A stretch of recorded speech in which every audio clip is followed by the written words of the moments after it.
Oh, hi, kids. I have an incredible message for you. Hey, can someone take Gomer back to the petting zoo? Wow, that looks like fun. Now, where was I? Oh, yes. In 2014, kids 12 and under come free. Hey, shouldn't the comets be in the planetarium? For the entire year, kids 12 and under come free. Hey, T-Rex, you better get back to the dinosaur den. As you can see, it's a very exciting place. Now tell your parents, kids 12 and under free in 2014 when accompanied by a paying adult. We hope to see you soon.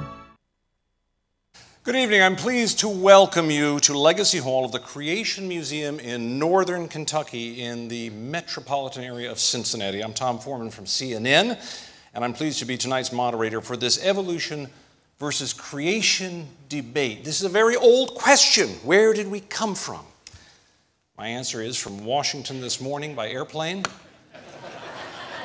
But there is a much more profound, longer answer that people have sought after for a long time. So tonight's question to be debated is the following.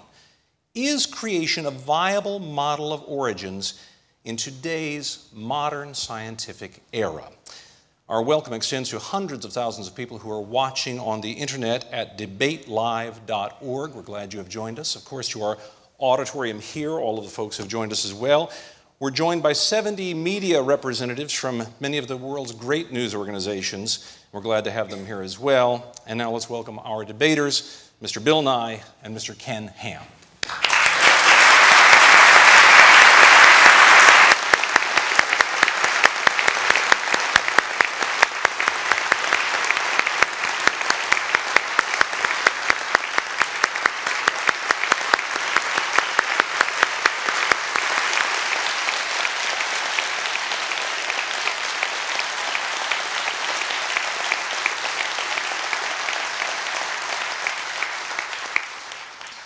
We had a coin toss earlier to determine who would go first of these two men. The only thing missing was Joe Namath in a fur coat, but it went very well. Mr. Ham won the coin toss, and he opted to speak first. But first, let me tell you a little bit about both of these gentlemen. Mr. Nye's website describes him as a scientist, engineer, comedian, author, and inventor. Mr. Nye, as you may know, produced a number of award-winning TV shows, including the program he became so well known for, Bill Nye, the Science Guy.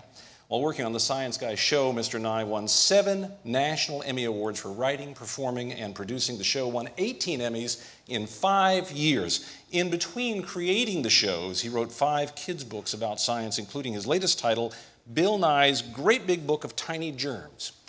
Bill Nye is the host of 3 television series. His program, The 100 Greatest Discoveries, airs on the Science Channel. The Eyes of Nye airs on PBS stations across the country. He frequently appears on interview programs to discuss a variety of science topics.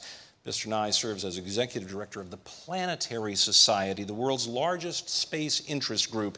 He is a graduate of Cornell with a Bachelor's of Science degree in mechanical engineering. Mr. Ken Ham is the president and co-founder of Answers in Genesis, a Bible-defending organization that upholds the authority of the scriptures from the very first verse. Mr. Ham is the man behind the popular high-tech Creation Museum where we're holding this debate. The museum has had 2 million visitors in 6 years and has attracted much of the world's media.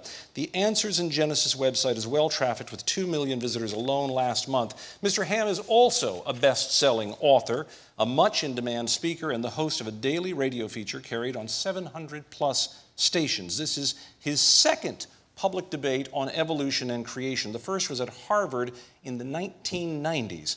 Mr. Ham is a native of Australia. He earned a bachelor's degree in applied science with an emphasis in environmental biology from the Queensland Institute of Technology, as well as a diploma of education at the University of Queensland in Brisbane, Australia. And now, Mr. Ham, you opted to go first, so you will be first with your 5-minute opening statement. Well, good evening. I know that not everyone watching this debate will necessarily agree with what I have to say, but I'm an Aussie and live over here in America, and they tell me I have an accent, and so it doesn't matter what I say. Some people tell me, we just like to hear saying it. So I hope you enjoy me saying it anyway. Well, the debate topic is this: is creation a viable model of origins in today's modern scientific era? You know, when this was first announced on the internet, there are lots of statements like this one from the Richard Dawkins Foundation: scientists should not debate creationists, period. And this one from one of the discovery.com websites, should scientists debate creationists? You know, right here I believe there's a gross misrepresentation in our culture. We're seeing people in being indoctrinated to believe that creationists can't be scientists. I believe it's all a part of secularists hijacking the word science. I want you to meet a modern-day scientist who is a biblical creationist. My name is Stuart Burgess. I'm a Professor of Engineering Design at Bristol University in the UK. My name is Stuart Burgess. I'm a Professor of Engineering Design at Bristol University in the UK. I have published over 130 scientific papers on the science of design in engineering and biological systems. From my research work, I have found that the scientific evidence fully supports creationism as the best explanation to origins. I've also designed major parts of spacecraft launched by ESA and NASA. So here's a biblical creationist who's a scientist who's also an inventor. And I want young people to understand that. You know, the problem, I believe, is this. We need to define terms correctly. We need to define creation, evolution in regard to origins, and we need to define science. And in this opening statement, I want to concentrate on dealing with the word science. I believe the word science has been hijacked by secularists. Now, what is science? Well, the origin of the word comes from the classical Latin scientia, which means to know. And if you look up a dictionary, it'll say science means state of knowing, knowledge. But there's different types of knowledge, and I believe this is where the confusion lies.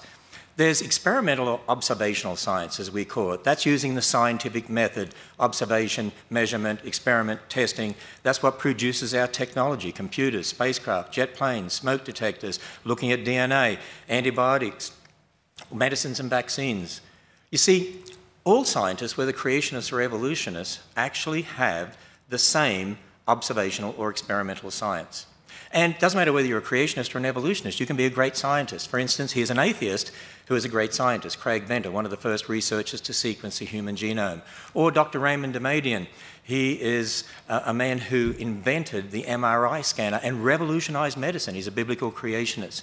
But I want us to also understand molecules to man evolution belief has nothing to do with developing technology.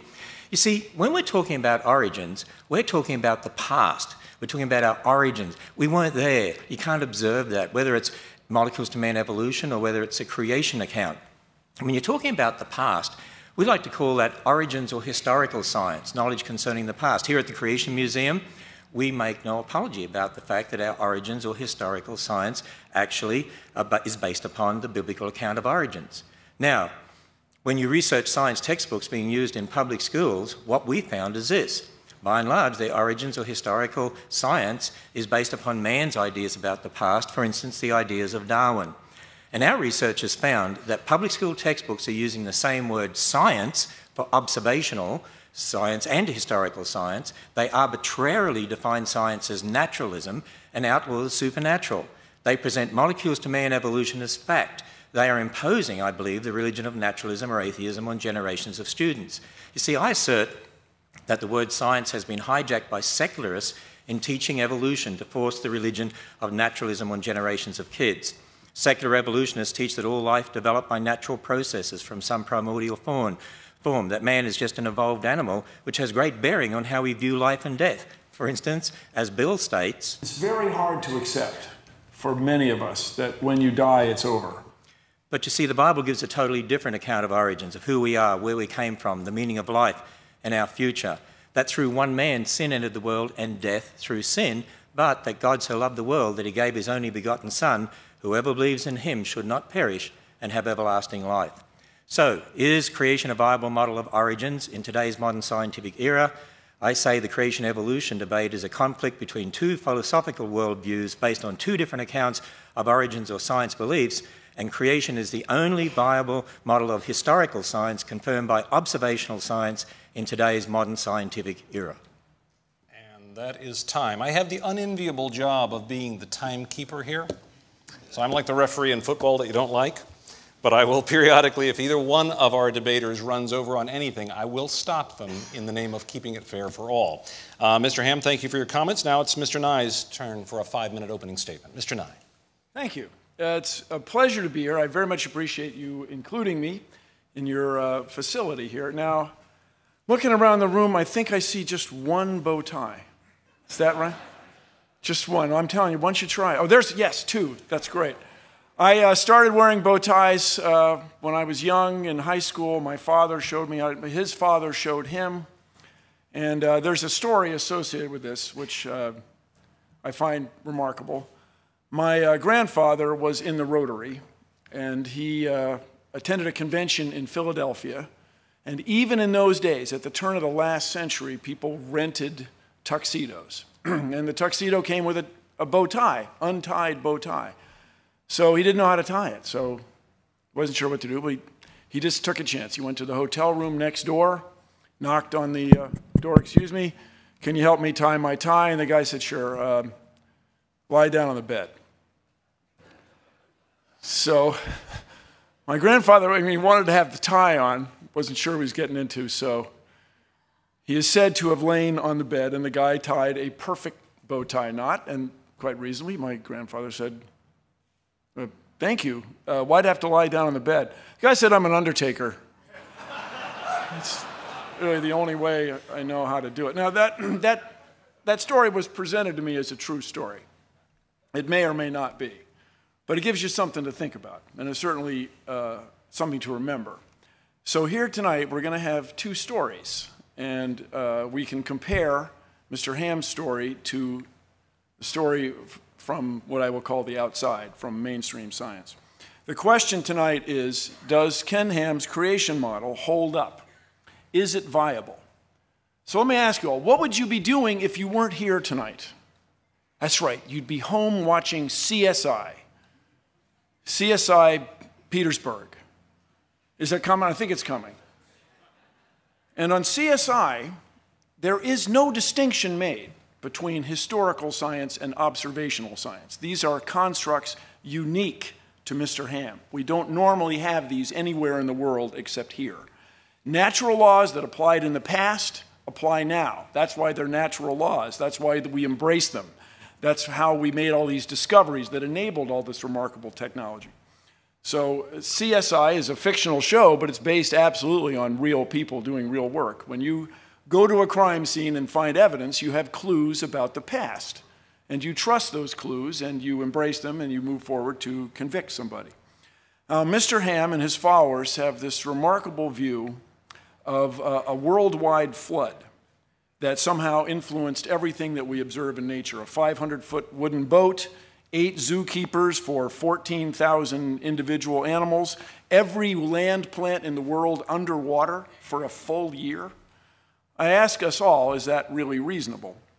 You'll hear a lot about the Grand Canyon, I imagine, also, which is a remarkable place, and it has fossils. And the fossils in the Grand Canyon are found in layers. There is not a single place in the Grand Canyon where the fossils of one type of animal cross over into the fossils of another. In other words, when there was a big flood on the earth, you would expect drowning animals to swim up to a higher level. Not any one of them did, not a single one. If you could find evidence of that, my friends, you could change the world. Now, I just want to remind us all, there are billions of people in the world who are deeply religious, who get enriched, who have a wonderful sense of community from their religion. They worship together, they eat together, they live in their communities and enjoy each other's company. Billions of people, but these same people do not embrace the extraordinary view that the earth is somehow only 6,000 years old. That is unique. And here's my concern.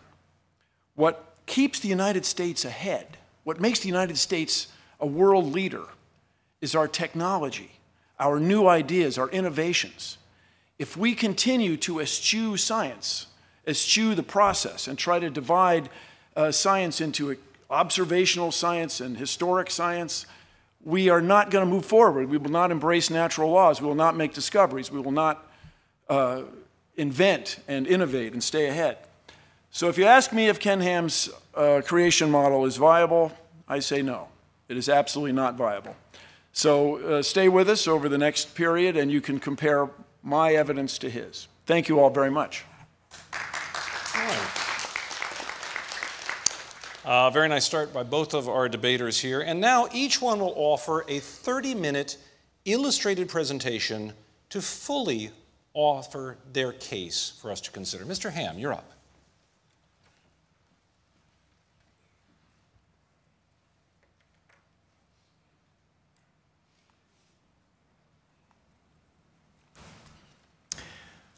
Well, the debate topic was, is creation a viable model of origins in today's modern scientific era?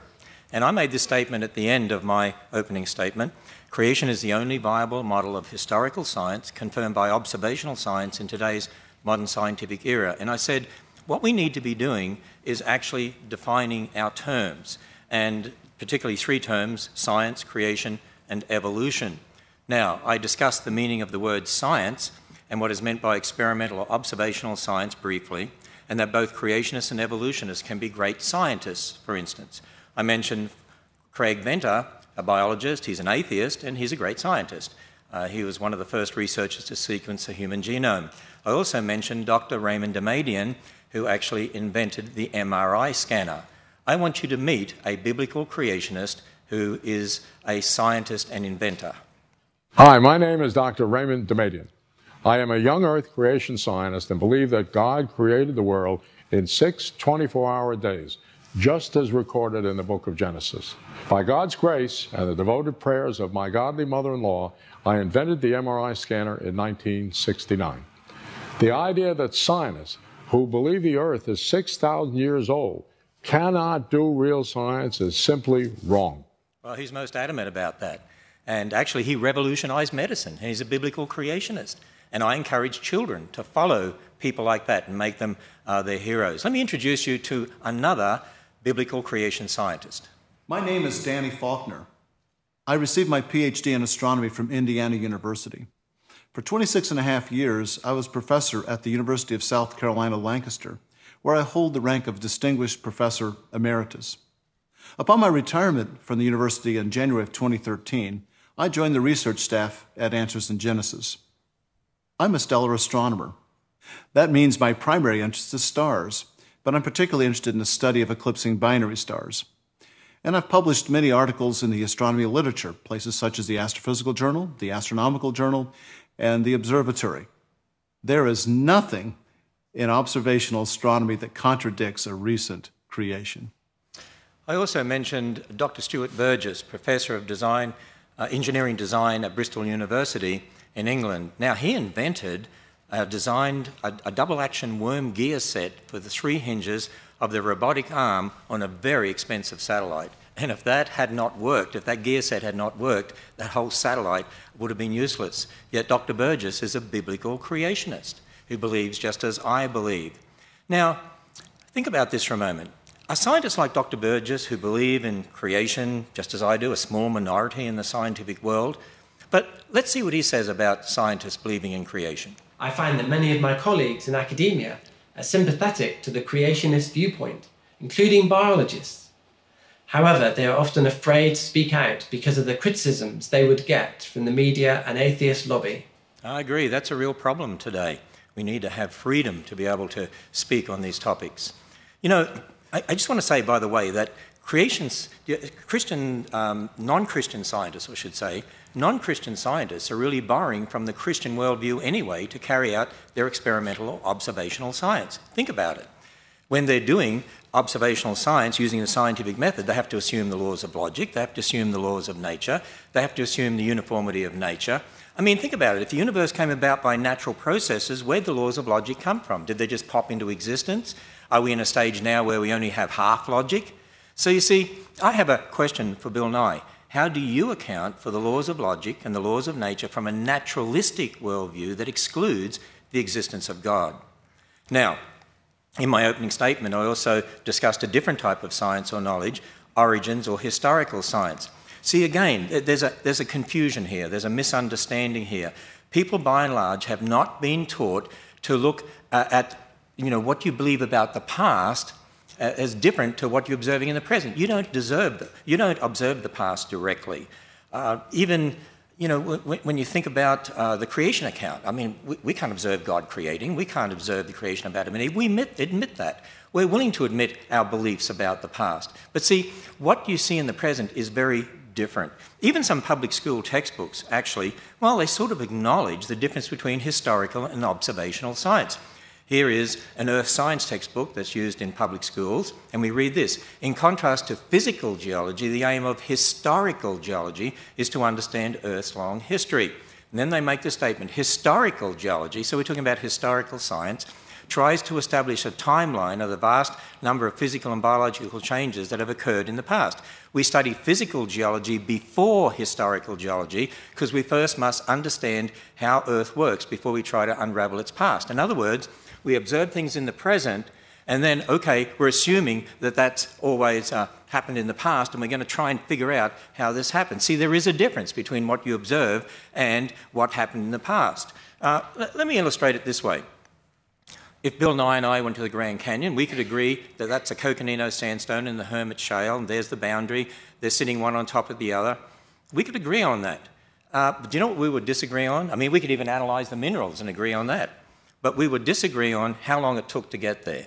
But see, none of us saw the sandstone or the shale being laid down. There's a supposed 10 million year gap there, but I don't see a gap. But that might be different to what Bill Nye would see. But see, there's a difference between what you actually observe directly and then your interpretation in regard to the past. When I was at the Goddard Space Centre a number of years ago, I met creationists and evolutionists who were both working on the Hubble telescope. They agreed on how to build the Hubble telescope. You know what they disagreed on? Well, they disagreed on how to interpret the data the telescope obtained in regard to the age of the universe. And, you know, we could go on and talk about lots of other similar sorts of things. For instance, I've heard Bill Nye talk about how a smoke detector works using the radioactive element americium. And you know what? I totally agree with him on that. We agree how it works. We agree how radioactivity enables that to work. But if you're then going to use radioactive elements and talk about the age of the Earth, you've got a problem because you weren't there. We've got to understand parent elements, daughter elements, and so on. We could agree whether you're a creationist or evolutionist on the technology to put the rover on Mars, but we're going to disagree on how to interpret the origin of Mars. I mean, there are some people that believe there was even a global flood on Mars and there's no liquid water on Mars. But, you know, we're going to disagree maybe on our interpretation of origins, and you can't prove either way because, not from an observational science perspective, because we've only got the present.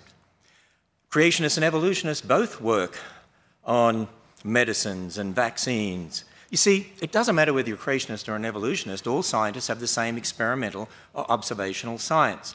So I have a question for Bill Nye. Can you name one piece of technology that could only have been developed starting with a belief in molecules to man evolution? Now, here's another important fact. Creationists and evolutionists all have the same evidence. Bill Nye and I have the same Grand Canyon. We don't disagree on that. We will have the same fish fossil, this is one from the Creation Museum, the same dinosaur skeletons, the same animals, the same humans, the same DNA, the same radioactive decay elements that we see. We have the same universe. Actually, we all have the same evidences. It's not the evidences that are different. It's a battle over the same evidence in regard to how we interpret the past. And you know why that is? Because it's really a battle over worldviews and starting points. It's a battle over philosophical worldviews and starting points, but the same evidence. Now, I admit my starting point is that God is the ultimate authority. But if someone doesn't accept that, then man has to be the ultimate authority. And that's really the difference when it comes down to it. You see, I've been emphasising the difference between historical origin science, knowledge about the past when you weren't there, and we need to understand that we weren't there, or experimental or observational science, using your five senses in the present, the scientific method, what you can directly observe, test, repeat. There's a big difference between those two. And that's not what's being taught in our public schools, and that's why kids aren't being taught to think critically and correctly about the origins issue. But you know, it's also important to understand when talking about creation evolution, both involve historical science and observational science. You see, the role of observational science is this: it can be used to confirm or otherwise one's historical science based on one's starting point. Now, when you think about the debate topic and what I affirmed concerning creation, if our origins or historical science based on the Bible's account of origins is true, then there should be predictions from this that we can test using observational science, and there are. For instance, based on the Bible, we'd expect to find evidence confirming an intelligence produced life. we'd expect to find evidence confirming after their kind. The Bible says God made kinds of animals and plants after their kind, implying each kind produces its own, not that one kind changes into another. You'd expect to find evidence confirming a global flood of Noah's day, evidence confirming one race of humans, because we all go back to Adam and Eve. Biologically, that would mean there's one race. Evidence confirming the Tower of Babel, that God gave different languages. Evidence confirming a young universe. Now, I can't go through all of those, but a couple of them we'll look at briefly. After their kind, evidence confirming that. In the Creation Museum, we have a display featuring replicas, actually, of Darwin's finches. They're called Darwin's finches. Darwin collected finches from the Galapagos and took them back to England, and we see the different species, the different beak sizes here. And you know, from the specimens that Darwin obtained in the Galapagos, he actually pondered these things and how do you explain this? And in his notes, actually, he came up with this diagram here, a tree. And he actually said, I think. So he was talking about different species and maybe those species came from some common ancestor. Actually, when it comes to finches, we actually would agree as creationists that different finch species came from a common ancestor, but a finch is what they would have to come from. But you see, Darwin wasn't just thinking about species. Darwin had a much bigger picture in mind. When you look at The Origin of Species and read that book, you'll find he made this statement: from such low and intermediate form, both animals and plants may have been developed, and if we admit this, we must likewise admit that all organic beings which have ever lived on this earth may be descended from some one primordial form. So he had in mind what we today know as an evolutionary tree of life, that all life has arisen from some primordial form. Now, when you consider the classification system, kingdom, phylum, class, order, family, genus, species, we would say, as creationists, and we have many creation scientists who've researched this, and for lots of reasons, I would say the kind in Genesis 1 really is more at the family level of classification. For instance, there's one dog kind, there's one cat kind, even though you have different genera, different species. That would mean, by the way, you didn't need anywhere near the number of animals on the ark as people think. You wouldn't need all the species of dogs, just 2, not all the species of cats, just 2.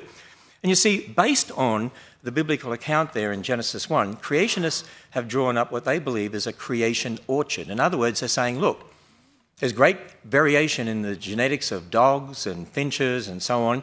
And so over time, particularly after Noah's flood, you'd expect, if there were 2 dogs, for instance, you could end up with different species of dogs because there's an incredible amount of variability in the genes of any creature. And so you'd expect these different species up here, but there's limits. Dogs will always be dogs, finches will always be finches. Now, as a creationist, I maintain that observational science actually confirms this model based on the Bible. For instance, take dogs. Okay, in a scientific paper dated January 2014, that's this year, scientists working at the University of California stated this: we provide several lines of evidence supporting a single origin for dogs and disfavouring alternative models in which dog lineages arise separately from geographically distinct wolf populations. And they put this diagram in the paper. By the way, that diagram is very, very similar to this diagram that creationists propose based upon the creation account in Genesis. In other words, you have a common dog ancestor that gives rise to the different species of dogs, and that's exactly what we're saying here. Now, in the Creation Museum, we actually show the finches here, and you can see the finches with their different beaks beside dog skulls, different species of dogs. By the way, there's more variation in the dog skulls here than there are in these finches. Yet the dogs, well, that's never used as an example of evolution, but the finches are. Particularly in the public school textbooks, students are taught, see the changes that are occurring here? And here's another problem that we've got. Not only has the word science been hijacked by secularists, I believe the word evolution has been hijacked by secularists. The word evolution has been hijacked using what I call a bait and switch. Let me explain to you. The word evolution is being used in public school textbooks, and we often see it in documentaries and so on. It's used for observable changes that we would agree with, and then used for unobservable changes, such as molecules to man. Let me explain to you what's really going on, because I was a science teacher in the public schools, and I know what the students were taught, and I check the public school textbooks anyway to know what they're taught. See, students are taught today, look, there's all these different animals, plants, but they're all part of this great big tree of life that goes back to some primordial form. And look, we see changes in finches, changes in dogs, and so on. Now, we don't deny the changes. You see that. You see different species of finches, different species of dogs. But then they put it all together in this evolutionary tree. But that's what you don't observe. You don't observe that. That's belief there.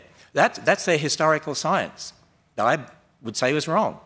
But you know what you do observe different species of dogs, different species of finches, but then there are limits, and you don't see one kind changing into another. Actually, we're told that if you teach creation in the public schools, that's teaching religion. If you teach evolution, that's science. And I'm going to say, wait a minute. Actually, the creation model here, based upon the Bible, observational science confirms this. This is what you observe. You don't observe this tree. Actually, it's the public school textbooks that are teaching a belief, imposing it on students, and they need to be teaching them observational science to understand the reality of what's happening. Now, what we found is that public school textbooks present the evolutionary tree as science, but reject the creation orchard as religion. But observational science confirms the creation orchard. So public school textbooks are rejecting observational science and imposing a naturalistic religion on students.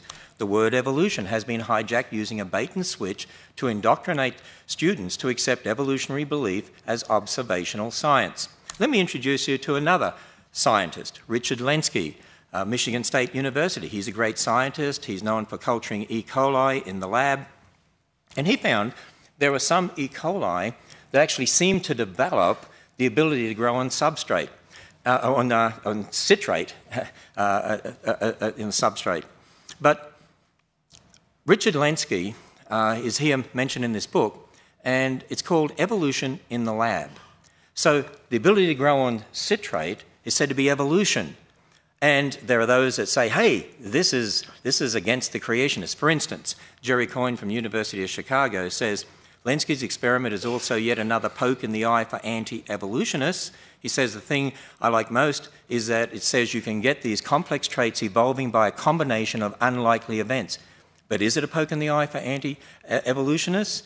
Is it really seeing complex traits evolving? What does it mean that some of these bacteria are able to grow on citrate? Let me introduce you to another biblical creationist who is a scientist. Hi, my name is Dr. Andrew Fabich. I got my PhD from the University of Oklahoma in microbiology. I teach at Liberty University, and I do research on E. coli in the intestine. I've published in secular journals from the American Society for Microbiology, including infection immunity and applied environmental microbiology, as well as several others. My work has been cited even the past year in the journals Nature, Science Translational Medicine, Public Library of Science, Public Library of Science Genetics. It's cited regularly in those journals. And while I was taught nothing but evolution, I don't accept that position, and I do my research from a creation perspective.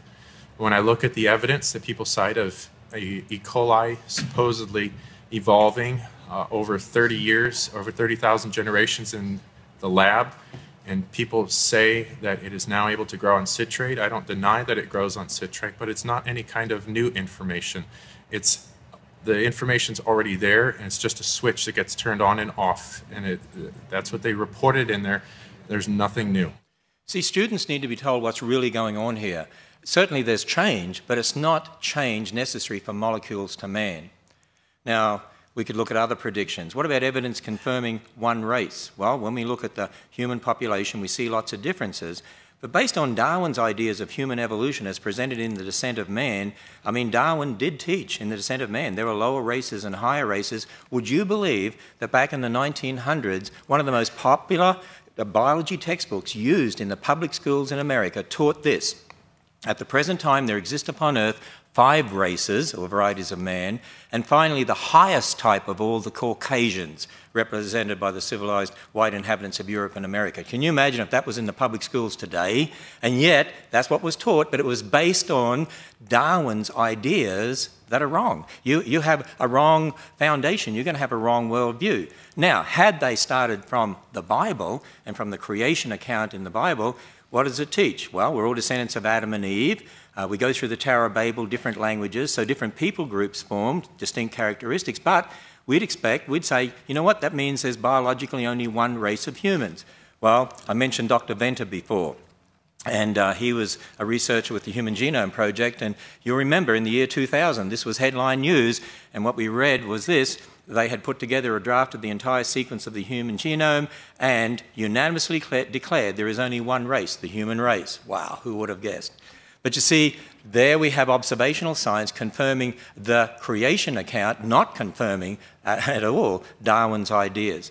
Now, there's much more that could be said on each of these topics. Obviously, you can't do that in a short time like this, and you could do a lot more research. I suggest you visit our website at Answers in Genesis for a lot more information. So, the debate topic, is creation a viable model of origins in today's scientific era? I said we need to define the terms, and particularly the term science and the term evolution, and I believe we need to understand how they're being used to impose an anti-God religion on generations of unsuspecting students. You see, I keep emphasizing we do need to understand the difference between experimental or observational science and historical science. And you know what? The secularists don't like me doing this because they don't want to admit that there's a belief aspect to what they're saying, and there is, and they can't get away from it. Let me illustrate this with a statement from Bill Nye. You can show the Earth is not flat. You can show the Earth is not 10,000 years old. By the way, I agree. You can show the Earth is not flat. There's a video from the Galileo spacecraft showing the Earth, and speeded up, of course, but spinning. You can see it's a sphere. You can observe that. You can't observe the age of the Earth. You don't see that. You see, again, I emphasize there's a big difference between historical science, talking about the past, and observational science, talking about the present. And I believe what's happening is this, that students are being indoctrinated by the confusion of terms. The hijacking of the word science and the hijacking of the word evolution in a bait and switch. Let me illustrate further with this video clip, because here I assert that Bill Nye is equating observational science with historical science, and I also say it's not a mystery when you understand the difference. Apparently, people with these deeply held religious beliefs, they embrace that whole literal interpretation of the Bible as written in English as a worldview, and at the same time, they accept aspirin, antibiotic drugs, airplanes, but they're able to hold these two worldviews, and this is a mystery. Actually, I suggest to you it's not a mystery. You see, when I'm talking about antibiotics, aspirin, smoke detectors, jet planes, that's Ken Ham, the observational science bloke. I'm an Australian. We call guys blokes, okay?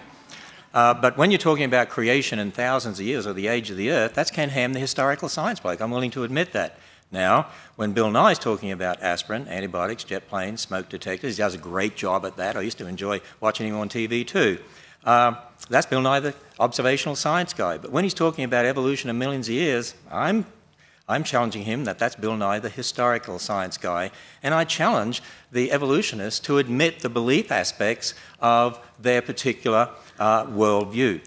Now, at the Creation Museum, we're only too willing to admit our beliefs based upon the Bible, but we also teach people the difference between beliefs and what one can actually observe and experiment with in the present. I believe we're teaching people to think critically and to think in the right terms about science. I believe it's the creationists that should be educating the kids out there, because we're teaching them the right way to think. You know, we admit our origins of historical science is based upon the Bible, but I'm just challenging evolutionists to admit the belief aspects of evolution and be upfront about the difference here. As I said, I'm only too willing to admit my historical science based on the Bible. And let me further go on and define the term creation as we use it. By creation, we mean, here at Answers in Genesis and the Creation Museum, we mean the account based on the Bible. Yes, I take Genesis as literal history, as Jesus did. And here at the Creation Museum, we walk people through that history. We walk them through creation, a perfect creation. God made Adam and Eve, land animal kind, sea creatures, and so on. And then sin and death entered the world, so there was no death before sin. That means, how can you have billions of dead things before man sinned? And then the catastrophe of Noah's flood. If there was a global flood, you'd expect to find billions of dead things buried in rock layers laid down by water all over the earth. Had to say that because a lot of our supporters would want me to. And what do you find? Billions of dead things buried in rock layers laid down by water all over the earth. Confusion, the Tower of Babel. God gave different languages, so you get different people groups. So this is the geological, astronomical, anthropological, biological history as recorded in the Bible. So this is concerning what happened in the past that explains the present. And then, of course, that God's Son stepped into history to be Jesus Christ, the God-man, to die on a cross, be raised from the dead, and one day there's going to be a new heavens and a new earth to come. And, you know, not only is this an understanding of history to explain the geology, biology, astronomy, and so on, to connect the present to the past, but it's also a foundation for our whole worldview. For instance, in Matthew 19, when Jesus was asked about marriage, he said, "Have you not read? He which made the beginning made them male and female, and said, for this cause shall a man leave his father and mother and be joined to his wife, and they'll be one flesh." He quoted from Genesis as literal history, Genesis 1 and 2. God invented marriage, by the way. That's where marriage comes from, and it's to be a man and a woman. And not only marriage, ultimately, every single biblical doctrine of theology, directly or indirectly, is founded in Genesis. Why is there sin in the world? Genesis. Why is there death? Genesis. Why do we wear clothes? Genesis. Why did Jesus die on a cross? Genesis. It's a very important book. It's foundational to all Christian doctrine. And you see, when we look at that, what I call the 7 C's of history that we walk people through here at the museum, think about how it all connects together. A perfect creation, it'll be perfect again in the future. Sin and death entered the world. That's why God's Son died on the cross, and to conquer death and offer a free gift of salvation. The flood of Noah's day, a reminder that the flood was a judgment because of man's wickedness, but at the same time a message of God's grace and salvation, as Noah and his family had to go through a door to be saved, so we need to go through a door to be saved. Jesus Christ said, "I am the door, by me if any man enter in, he'll be saved." And we make no apology about the fact that what we're on about is this. If you confess with your mouth the Lord Jesus and believe in your heart God has raised him from the dead, you'll be saved. Now, as soon as I say that, people say, see, if you allow creation in schools, for instance, if you allow students to even hear about it, this is religion. You know, let me illustrate this, talking about a recent battle in Texas over textbooks in the public school. A newspaper report said this: textbook and classroom curriculum battles have long ranged in Texas, pitting creationists, those who see God's hand in the creation of the universe, against academics. Stop right there. Notice, creationists, academics. Creationists can't be academics. Creationists can't be scientists. See, it's the way things are worded out there. It's an indoctrination that's going on. Who worry about religious and political ideology trumping scientific fact. Wait a minute, what do they mean by science? You're talking about what you observe, or you're talking about your beliefs about the past? Now, Kathy Miller is the president of the Texas Freedom Network, and she's vocally spoken out. She's spoken out about this textbook battle there in Texas. And the mission statement of the organisation she's president of says, the Texas Freedom Network advances a mainstream agenda of religious freedom and individual liberties to counter the religious right. Religious freedom, individual liberties. And then she makes this statement: science education, what does she mean by science, should be based on mainstream science education, not on personal ideological beliefs of unqualified reviewers. Wait a minute, they want religious liberty and not personal ideological beliefs? I assert this. Public school textbooks are using the same word science for observational and historical science. They arbitrarily define science as naturalism and outlaw the supernatural. They present molecules to man evolution as fact, and they're imposing the religion of naturalism on generations of students. They're imposing their ideology on the students, that everything's explained by natural processes. That is a religion. What does she mean by religious liberty? They tolerate their religion. See, the battle is really about authority. It's more than just science or evolution or creation. It's about who is the authority in this world, man or God. If you start with naturalism, then what about morals? Who decides right and wrong? Well, it's subjective. Marriage, well, whatever you want it to be. Get rid of old people. I mean, why not? I mean, they're just animals. They're costing us a lot of money. Abortion, get rid of spare cats, get rid of spare kids. We're all animals. But if you start from God's word, there are moral absolutes. God decides right and wrong. Marriage, one man and one woman. Sanctity of life. We care for old people. They're made in the image of God. Life begins at fertilization, so abortion is killing a human being. We do see the collapse of Christian morality in our culture and increasing moral relativism because generations of kids are being taught the religion of naturalism and that the Bible can't be trusted. And so again I say, creation is the only viable model of historical science confirmed by observational science in today's modern scientific era. You know what? I'm a science teacher. I want to see kids taught science. I love science. I want to see more Dr. Demadians in the world. You know, if we teach them the whole universe is a result of natural processes and not designed by a creator God, they might be looking in the wrong places or have the wrong idea when they're looking at the creation in regard to how you develop technology, because if they look on it as just random processes, that could totally influence the way they think. If they understand it was a perfect world marred by sin, that could have a great effect on how they then look for overcoming diseases and problems in the world. I want children to be taught the right foundation, that there's a God who created them, who loves them, who died on the cross for them, and that they're special. They're made in the image of God. Very good. Thank you, Mr. Ham. We can applaud Mr. Ham's presentation.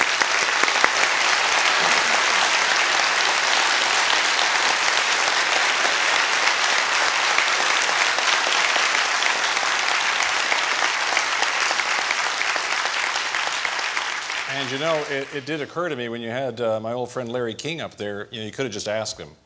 He's been around a long time, and he's a smart guy. He could probably answer it for all of us. Now, let's all be attentive to Mr. Nye as he gives us his 30-minute presentation. Thank you very much. And Mr. Ham, I learned something. Thank you. But let's take it back around to the question at hand. Does Ken Ham's creation model hold up? Is it viable? So for me, of course, well, take a look. We're here in Kentucky on layer upon layer upon layer of limestone. I stopped at the side of the road today and picked up just a piece of limestone that has a fossil right there.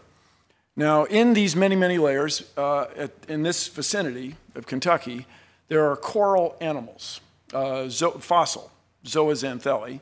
And when you look at it closely, you can see that they live their entire lives. They lived typically 20 years, sometimes more than that, if the water conditions are correct. And so we are standing on millions of layers of ancient life.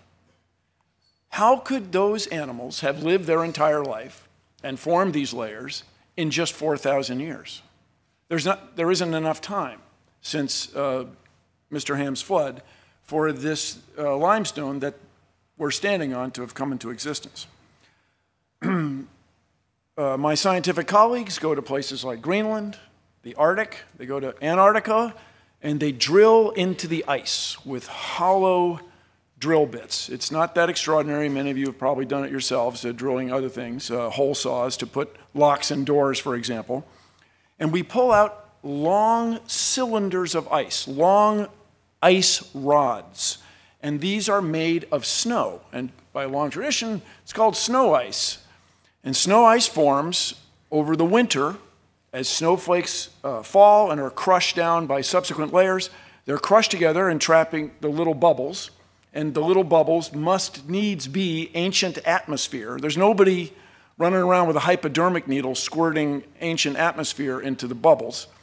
And we find certain of these cylinders to have 680,000 layers.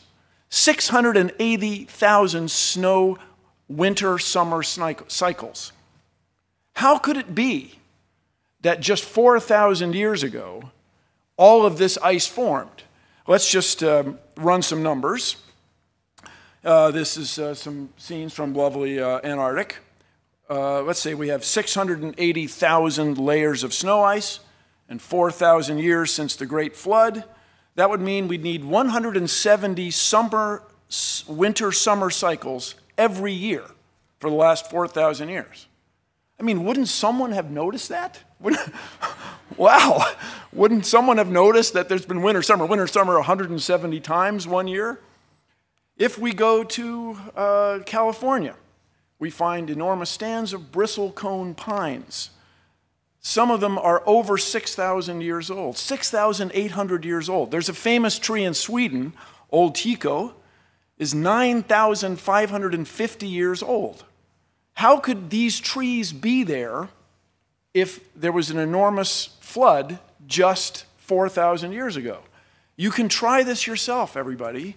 I don't mean to be mean to trees, but get a sapling and put it underwater for a year it will not survive in general, nor will its seeds. They just won't make it. So how could these trees be that old if the Earth is only 4,000 years old? Now, when we go to the Grand Canyon, which is an astonishing place, and I recommend to everybody in the world to someday visit the Grand Canyon, you find layer upon layer of ancient rocks. And if there was this enormous flood that you speak of, wouldn't there have been churning and bubbling and roiling? How would these things have settled out? Your claim that they settled out in an extraordinary short amount of time is, for me, not satisfactory. You can look at these rocks, you can look at rocks that are younger, you can go to seashores where there's sand. This is what geologists on the outside do, study the rate at which soil is deposited at the end of rivers and deltas, and we can see that it takes a long, long time for sediments to turn to stone. Also, in this picture, you can see where one type of sediment has intruded on another type. Now, if that was uniform, wouldn't we expect it all to be even without intrusion? Furthermore, you can find places in the Grand Canyon where you see an ancient riverbed on that side going to an ancient riverbed on that side, and the Colorado River has cut through it. And by the way, if this great flood drained through the Grand Canyon, wouldn't there have been a Grand Canyon on every continent? How could we not have Grand Canyons everywhere if this water drained away in this extraordinary short amount of time, 4,000 years? Now, when you look at these layers carefully, you find these beautiful fossils. And when I say beautiful, I am inspired by them. They're remarkable because we are looking at the past. You find down low, you'll find what you might consider as rudimentary sea animals. Up above, you'll find the famous trilobites. Above that, you might find some clams, some oysters. And above that, you'll find some mammals. You never, ever find a higher animal mixed in with a lower one. You never find a lower one trying to swim its way to the higher one. If it all happened in such an extraordinary short amount of time, if this water drained away just like that, wouldn't we expect to see some turbulence? And by the way, anyone here, really, if you can find one example of that anywhere in the world, the scientists of the world challenge you. They would embrace you. You would be a hero. You would change the world if you could find one example of that anywhere. People have looked and looked and looked. They have not found a single one. Now, here's an interesting thing. These are fossil skulls that people have found all around the world. It's by no means representative of all the fossil skulls that have been found, but these are all over the place. Now, if you were to look at these, I can assure you not any of them is a gorilla, right? If, as Mr. Ham and his associates claim, there was just man and then everybody else, there were just humans and all other species, where would you put modern humans among these skulls? How did all these skulls get all over the earth in these extraordinary fashion? Where would you put us? Well, I can tell you we are on there, and I encourage you, when you go home, to look it up. Now, one of the extraordinary claims associated with Mr. Ham's worldview is that this giant boat, very large wooden ship, went aground safely on a mountain in the Middle East, what we now call the Middle East. And so places like Australia are populated then by animals who somehow managed to get from the Middle East all the way to Australia in the last 4,000 years. Now, that to me is an extraordinary claim. We would expect then, somewhere between the Middle East and Australia, we would expect to find evidence of kangaroos. We would expect to find some fossils, some bones. In the last 4,000 years, somebody would have been hopping along there and died along the way, and we'd find them. And furthermore, there's a claim that there was a land bridge that allowed these animals to get from Asia all the way to the continent of Australia, and that land bridge has disappeared in the last 4,000 years. No navigator, no diver, no U.S. Navy submarine. No one's ever detected any evidence of this, let alone any fossils of kangaroos. So your expectation is not met. It doesn't seem to hold up. So let's see, if there are 4,000 years since Ken Ham's flood, and let's say, as he said many times, there are 7,000 kinds. Today, the very, very lowest estimate is that there are about 8.7 million species. But a much more reasonable estimate is it's 50 million or even 100 million when you start counting the viruses and the bacteria and all the beetles that must be extant in the tropical rainforest that we haven't found. So we'll take a number which I think is pretty reasonable, 16 million species today, okay? If these came from 7,000 kinds, let's say we have 7,000 subtracted from 15 million, that's 15,993. We have 4,000 years, we have 365 and a quarter days a year. We would expect to find 11 new species every day. So you'd go out into your yard, you wouldn't just find a different bird, a new bird, you'd find a different kind of bird, a whole new species of bird every day, a new species of fish, a new species of organisms you can't see, and so on. I mean, this would be enormous news. The last 4,000 years, people would have seen these changes among us. So the Cincinnati Enquirer, I imagine, would carry a column right next to the weather report. Today's new species, and it would list these 11 every day. But we see no evidence of that. There's no evidence of these species. There just simply isn't enough time. Now, as you may know, I was graduated from engineering school, and I got a job at Boeing. I worked on 747s. Okay, everybody relax. I was very well supervised. Everything's fine. There's a tube in the 747 I kind of think of as my tube. But that aside, I traveled the highways of Washington State quite a bit. I was a young guy. I had a motorcycle. I used to go mountain climbing in Washington State, Oregon.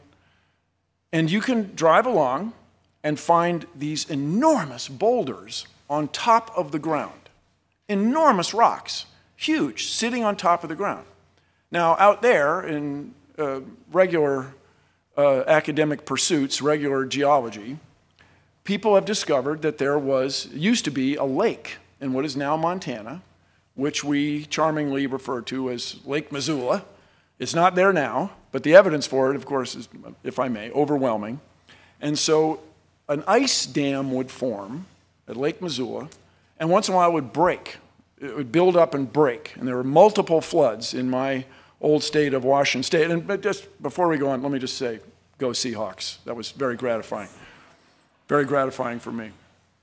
Anyway, you drive along the road, and there are these rocks. So if, as is asserted here at this facility, that the heavier rocks would sink to the bottom during a flood event, the big rocks, and especially their shape, instead of aerodynamic, the hydrodynamic, the water-changing shape as the water flows past. You'd expect them to sink to the bottom. But here are these enormous rocks right on the surface, and there's no shortage of them. If you go driving in Washington State or Oregon, they're readily available. So how could those be there if the Earth is just 4,000 years old? How could they be there if this one flood caused that? Another remarkable thing I'd like everybody to consider, inherent in this worldview, is that somehow Noah and his family were able to build a wooden ship that would house 14,000 individuals. There are 7,000 kinds, and there's a boy and a girl for each one of those. So it's about 14,008 people. And these people were unskilled. As far as anybody knows, they had never built a wooden ship before. Furthermore, they had to get all these animals on there, and they had to feed them, and I understand that Mr. Ham has some explanations for that, which I frankly find extraordinary, but this is the premise of the bit. And we can then run a test, a scientific test.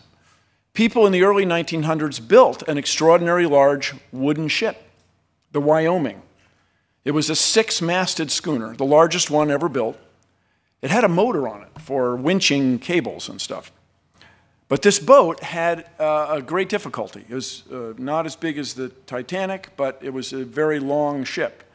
It would twist in the sea.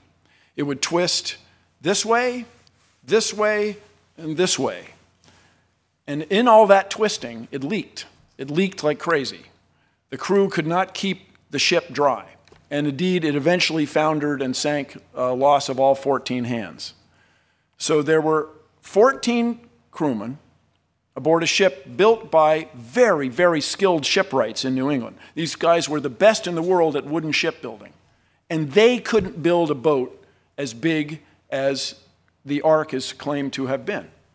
Is that reasonable? Is that possible? That the best shipbuilders in the world couldn't do what 8 unskilled people, men and their wives, were able to do.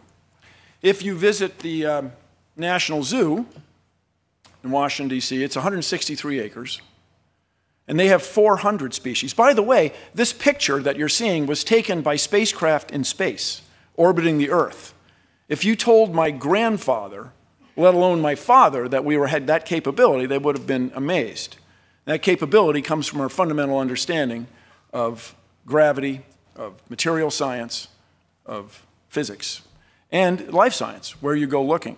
This place is often, as any zoo, is often deeply concerned and criticized for how it treats its animals.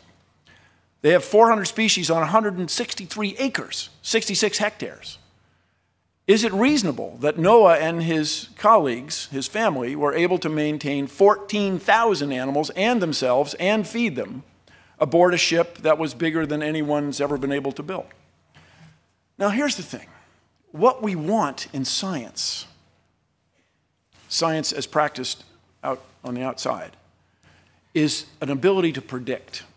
We want to have a natural law that is so obvious and clear, so well understood, that we can make predictions about what will happen. We can predict that we can put a spacecraft in orbit and take a picture of Washington, D.C. We can predict that if we provide this much room for an elephant, it will live healthily for a certain amount of time. So I'll give you an example. In the explanation provided by traditional science of how we came to be, we find, as Mr. Ham alluded to many times in his recent remarks, we find a sequence of animals in what generally is called the fossil record. This would be to say, when we look at the layers that you would find in Kentucky, you look at them carefully, you find a sequence of animals, a succession. And as one might expect, when you're looking at old records, there's some pieces seem to be missing, a gap. So scientists got to thinking about this. There are lungfish that jump from pond to pond in Florida and end up in people's swimming pools. And there are amphibians, frogs and toads, croaking and carrying on. And so people wondered if there wasn't a fossil or an organism, an animal that had lived, that had characteristics of both. People over the years had found that in Canada, there was clearly a fossil marsh, a place that used to be a swamp, had dried out.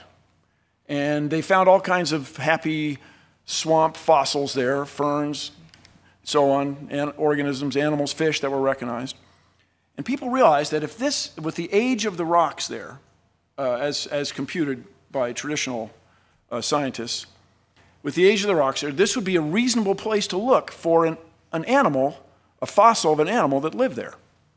And indeed, scientists found it, Tiktaalik, this fish lizard guy.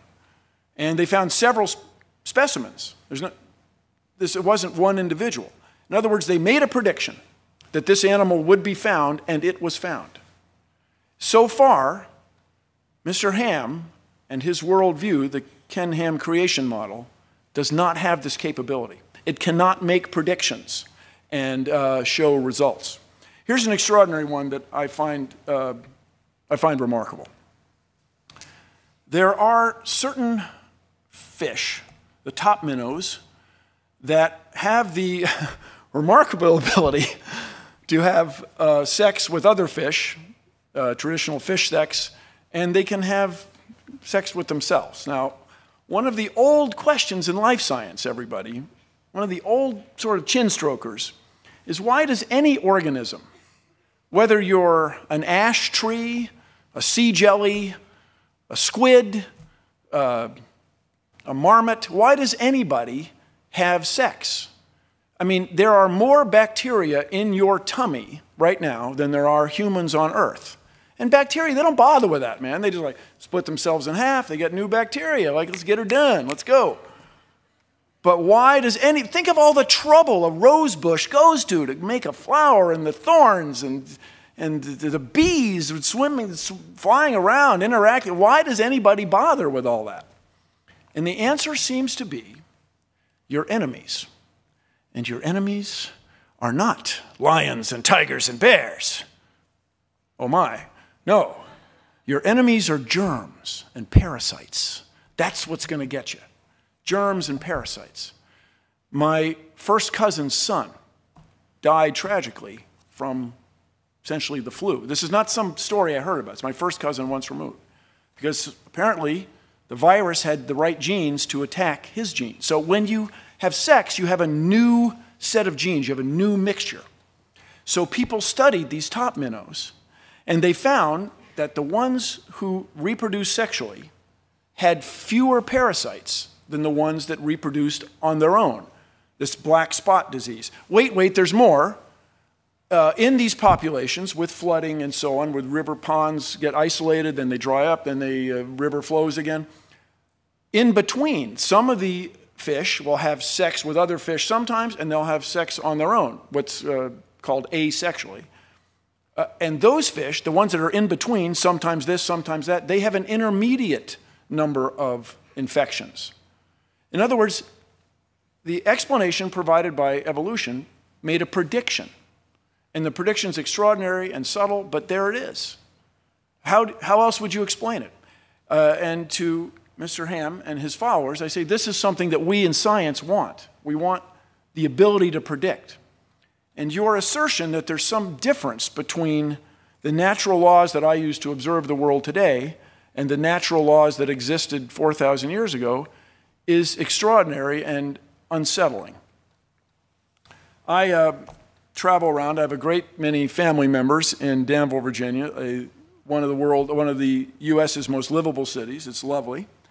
And I was driving along, and there was a sign in front of a church, Big Bang Theory, you got to be kidding me, God.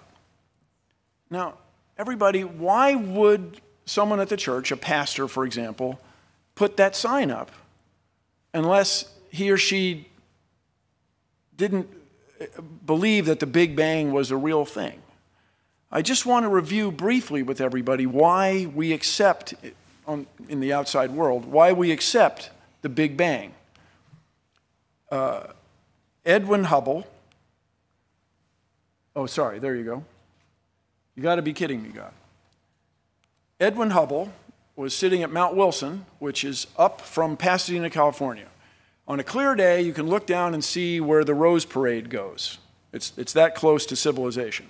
But even in the early 1900s, the people who selected this site for astronomy picked an excellent site. The clouds and smog are below you. And Edwin Hubble sat there at this very big telescope night after night studying the heavens. And he found that the stars are moving apart. The stars are moving apart. And he wasn't sure why, but it was clear that the stars are moving farther and farther apart all the time. So people talked about it for a couple decades. And then eventually another astronomer, almost a couple decades, another astronomer, Fred Hoyle, just remarked, well, it was like there was a Big Bang. There was an explosion. This is to say, since everything's moving apart, it's very reasonable that at one time they were all together. And there's a place from whence these things expanded. And it was a remarkable insight. But people went still questioning it for decades. Science and conventional scientists questioning it for decades. These two researchers wanted to listen for radio signals from space, radio astronomy. And this is, while we have visible light for our eyes, there's a whole nother bunch of waves of light that are much longer. The microwaves in your oven are about that long. The radar at the airport is about that long. Your FM radio signals about like this. AM radio signals are a kilometer. They're several soccer fields. They went out listening, and there was this hiss, this tss, all the time that wouldn't go away. And they thought, oh, doggone it, there's some loose connector. They plugged in the connector. They re-screwed it. They made it tight. They turned it this way. The hiss was still there. They heard it that way. It's still there. They thought it was pigeon droppings that had affected the reception of this horn, it's called. This thing is still there. It's in Basking Ridge, New Jersey. It's a National Historic Site. And Arno Penzias and Robert Wilson had found this cosmic background sound that was predicted by astronomers. Astronomers running the numbers, doing math, predicted that in the cosmos would be left over this echo, this energy from the Big Bang that would be detectable. And they detected it. We built the Cosmic Observatory for Background Emissions, the COBE spacecraft, and it matched exactly the astronomers' predictions. You got to respect that. It's a wonderful thing. Now, along that line is some interest in the age of the Earth. Right now, it's generally agreed that the Big Bang happened 13.7 billion years ago.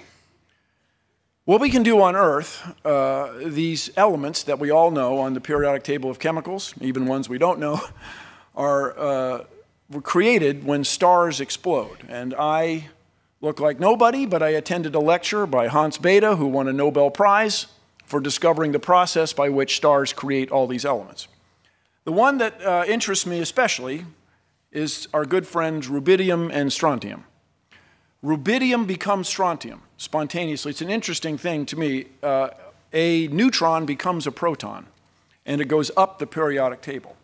When lava comes out of the ground, molten lava, and it freezes, turns to rock, when the melt solidifies or crystallizes, it locks the rubidium and strontium in place. And so by careful assay, by being diligent, you can tell when the rock froze. You can tell how old the rubidium and strontium are, and you can get an age for the Earth. When that stuff falls on fossils, you can get a very good idea of how old the fossils are. I encourage you all to go to Nebraska, go to Ashfall State Park, and see the astonishing fossils. It looks like a Hollywood movie. There are rhinoceroses, there are three-toed horses in Nebraska. None of those animals are extant today, and they were buried catastrophically by a volcano in what is now Idaho, is now Yellowstone National Park. What's called the hot spot, people call it the super volcano. And it's a remarkable thing. Apparently, as I can tell you, as a Northwesterner around for Mount St. Helens, full disclosure, I'm on the Mount St. Helens board. When it goes off, it gives out a great deal of gas that's toxic and knocks these animals out. Looking for relief, they go to a watering hole, and then when the ash comes, they were all buried. It's an extraordinary place. Now, if in the bad old days you had heart problems, they would right away cut you open. Now we use a drug based on rubidium to look at the inside of your heart without cutting you open. Now, my Kentucky friends, I want you to consider this. Right now, there is no place in the Commonwealth of Kentucky to get a degree in this kind of nuclear medicine, this kind of drugs associated with that. I hope you find that troubling. I hope you're concerned about that. You want scientifically literate students in your Commonwealth for a better tomorrow for everybody. You can't get this here. You have to go out of state. Now, as far as the distance to stars, understand this is very well understood. It's February. We look at a star in February, we measure an angle to it, we wait 6 months, we look at that same star again, and we measure that angle. It's the same way carpenters built this building. It's the same way surveyors surveyed the land that we're standing on. And so by measuring the distance to a star, you can figure out how far away it is, that star, and then the stars beyond it and the stars beyond that. There are billions of stars, more than 6,000 light years from here. A light year is a unit of distance, not a unit of time. There are billions of stars. Mr. Ham How could there be billions of stars more distant than 6,000 years if the world's only 6,000 years old? It's an extraordinary claim. There's another astronomer, Adolf Kittel, who remarked first about the reasonable man. Is it reasonable that we have ice older by a factor of 100 than you claim the Earth is? We have trees that have more tree rings than the Earth is old. That we have rocks with rubidium and strontium and uranium and potassium argon dating that are far, far, far older than you claim the Earth is. Could anybody have built an ark that would sustain better than any ark anybody was able to build on the Earth? So if you're asking me, and I got the impression you were, is Ken Ham's creation model viable? I say no, absolutely not. Now, one last thing. You may not know that in the US Constitution, from the Founding Fathers, is the sentence to promote the progress of science and useful arts. Kentucky voters, voters who might be watching online in places like Texas, Tennessee, Oklahoma, Kansas, please, you don't want to raise a generation of science students who don't understand how we know our place in the cosmos, our place in space, who don't understand natural law. We need to innovate to keep the United States where it is in the world. Thank you very much.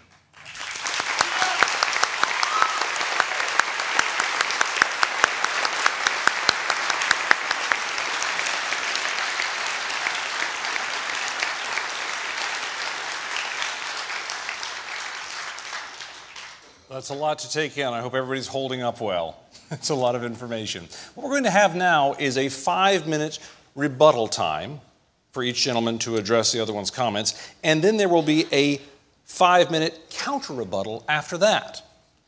Things are going to start moving a little more quickly now, so at this point in particular, I want to make sure we don't have applauding or anything else going on that slows it down. So, Mr. Ham, if you'd like to begin with your 5-minute rebuttal first.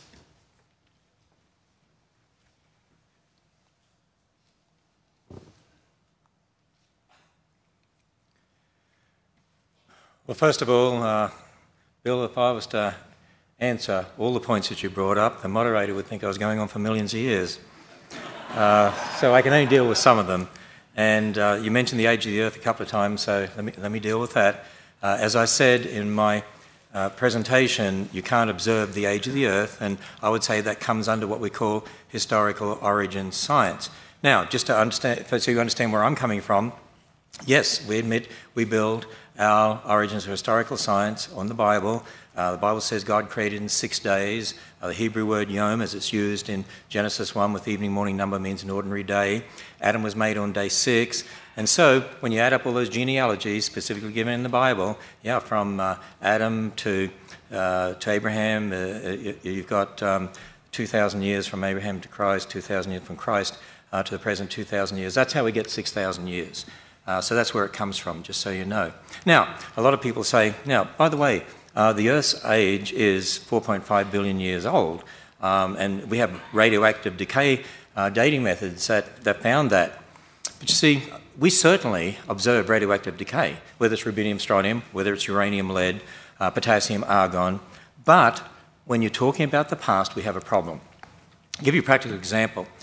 In Australia, there were engineers that were trying to search out about a coal mine, and so they drilled down and they found a basalt layer, lava flow, that had woody material in it, branches and twigs and so on. And when Dr. Andrew Snelling, our PhD geologist, sent that to a lab in Massachusetts in 1994, they used potassium argon dating. It dated to 45 million years old. Well, he also sent the wood to the radiocarbon section of the same lab, and that dated to 45,000 years old. 45,000-year-old wood and 45 million-year-old rock. The point is, there's a problem. Let me give you another example of a problem. There was a lava dome that started to form in the 80s after Mount St. Helens erupted. And in 1994, Dr. Steve Austin, another PhD geologist, actually sampled the rock there. He took whole rock, crushed it, sent it to the same lab, actually, I believe, and got a date of 0.35 million years. When he separated out the minerals, amphibole and pyroxene, and use potassium argon dating, you get 0.9 million, 2.8 million. My point is all these dating methods actually give all sorts of different dates. In fact, different dating methods on the same rock we can show give all sorts of different dates. See, there's lots of assumptions in regard to radioactive dating. Number one, for instance, the amounts of the parent and daughter isotopes at the beginning when the rock formed. You have to know them, but you weren't there. See, that's historical science. Assumption two, that all daughter atoms measured today must have only been derived in situ radioactive decay of parent atoms. In other words, it's a closed system, but you don't know that, and there's a lot of evidence that that's not so. Assumption number three, that the decay rates have remained a constant. And they're just some of them. There's others as well. The point is there's lots of assumptions in regard to the dating method. So there's no dating method you can use that you can absolutely age date a rock. There's all sorts of differences out there. And I do want to address the bit you brought up about Christians believing in millions of years. Yeah, there's a lot of Christians out there that believe in millions of years, but I'd say they have a problem. I'm not saying they're not Christians, but because salvation is conditioned upon faith in Christ, not the age of the earth, but there's an inconsistency with what the Bible teaches. If you believe in millions of years, you've got death and bloodshed, suffering, disease, over millions of years leading to man, because that's what you see in the fossil record. The Bible makes it very clear death is a result of man's sin. In fact, the first death was in the garden when God killed an animal, clothed Adam and Eve, first blood sacrifice pointing towards what would happen with Jesus Christ, who would be the one who would be die once and for all. Now, if you believe in millions of years as a Christian, in the fossil record, there's evidence of animals eating each other. The Bible says originally all the animals and man were vegetarian. We weren't told we could eat meat until after the flood. There's diseases represented in the fossil record like brain tumours, but the Bible says when God made everything it was very good. God doesn't call brain tumours very good. There's fossilised thorns in the fossil record. Instead of being hundreds of millions of years old, the Bible says thorns came after the curse. So these two things can't be true at the same time. And you know what? There's hundreds of dating methods out there, hundreds of them. Actually, 90% of them contradict billions of years. And the point is, all such dating methods are fallible. And I claim there's only one infallible dating method. It's a witness who was there, who knows everything, who told us. And that's from the Word of God. And that's why I would say that the Earth is only 6,000 years. And as Dr. Faulkner said, there's nothing in astronomy, and certainly Dr. Snelling would say there's nothing in geology to contradict a belief in a young age for the Earth and the universe. Thank you, Mr. Ham. Mr. Nye, your 5-minute rebuttal, please. Thank you very much. Let me start with the beginning. If you find 45 million year old rock on top of 45,000 year old trees, maybe the rock slid on top. Maybe that's it. That seems much more reasonable explanation than it's impossible. As far as dating goes, actually the methods are very reliable. One of the mysteries or interesting things that people in my business, especially at the Planetary Society, are interested in is why all the asteroids seem to be so close to the same date. It's in age, 4.5, 4.6 billion years. It's a remarkable thing. People at first expected a little more of a spread. So I understand that you take the Bible as written in English, translated not countless, but many, many times over the last 3 millennia, as to be a more accurate, more reasonable assessment of the natural laws we see around us than what I and everybody in here can observe. That to me is unsettling, troubling. And then about the disease thing, are the fish sinners? Have they done something wrong to get diseases? That's sort of an extraordinary claim that takes me just a little past what I'm comfortable with. And then as far as you can't observe the past, I have to stop you right there. That's what we do in astronomy. All we can do is in astronomy is look at the past. By the way, you're looking at the past right now because the speed of light bounces off of me and then gets to your eyes. And I'm delighted to see that the people in the back of the room appear just that much younger than the people in the front. So this idea that you can separate the natural laws of the past from the natural laws that we have now, I think is at the heart of our disagreement. I don't see how we're ever going to agree with that if you insist that natural laws have changed. It's, for lack of a better word, it's magical. And I have appreciated magic since I was a kid, but it's not really what we want in conventional mainstream science. So your assertion that all the animals were vegetarians before they got on the ark, that's really remarkable. I have not spent a lot of time with lions, but I can tell they've got teeth that really aren't set up for broccoli. That these animals were vegetarians till this flood is something that I would ask you to provide a little more proof for. I give you the lion's teeth. You give me verses as translated into English over, 30 centuries? So that is not enough evidence for me. If you've ever played telephone, I remember very well in kindergarten, where you have a secret and you whisper it to the next person, to the next person, to the next person. Things often go wrong. So it's very reasonable to me that instead of lions being vegetarians on the ark, lions are lions, and the information that you use to create your worldview is not consistent with what I as a reasonable man would expect. So I want everybody to consider the implications of this. If we accept Mr. Ham's point of view, that Mr. Ham's point of view, that the Bible as translated into American English serves as a science text, and that he and his followers will interpret that for you, I want you to consider what that means. It means that Mr. Ham's word, or his interpretation of these other words, is somehow to be more respected than what you can observe in nature, what you can find literally in your backyard in Kentucky. It's a troubling and unsettling point of view, and it's one I'd very much like you to address when you come back. As far as the 5 races that you mentioned, it's kind of the same thing. The 5 races were claimed by people who were of European descent, and they said, hey, we're the best, check us out. And that turns out to be, if you've ever traveled anywhere or done anything, not to be that way. People are much more alike than they are different. So are we supposed to take your word for English words translated over the last 30 centuries instead of what we can observe in the universe around us? Very good. And Mr. Ham, would you like to offer your 5-minute counter-rebuttal? First of all, Bill, just so I just don't want a misunderstanding here, and that is the 45,000-year-old wood, or supposedly 45,000, was inside the basalt. So it was encased in the basalt, and that's why I was making that particular point. And I would also say that natural law hasn't changed. As I talked about, I said we have the laws of logic, the uniformity of nature, and that only makes sense within a biblical worldview anyway, of a creator God who set up those laws. And that's why we can do good experimental science, because we assume those laws are true, and they'll be true tomorrow. I do want to say this, that you said a few times, Ken Ham's view or Ken Ham's model. It's not just Ken Ham's model. We have a number of PhD scientists on our own staff. I had video quotes from some scientists. It's Dr. Demadian's model. It's Dr. Fabish's model. It's Dr. Faulkner's model. It's Dr.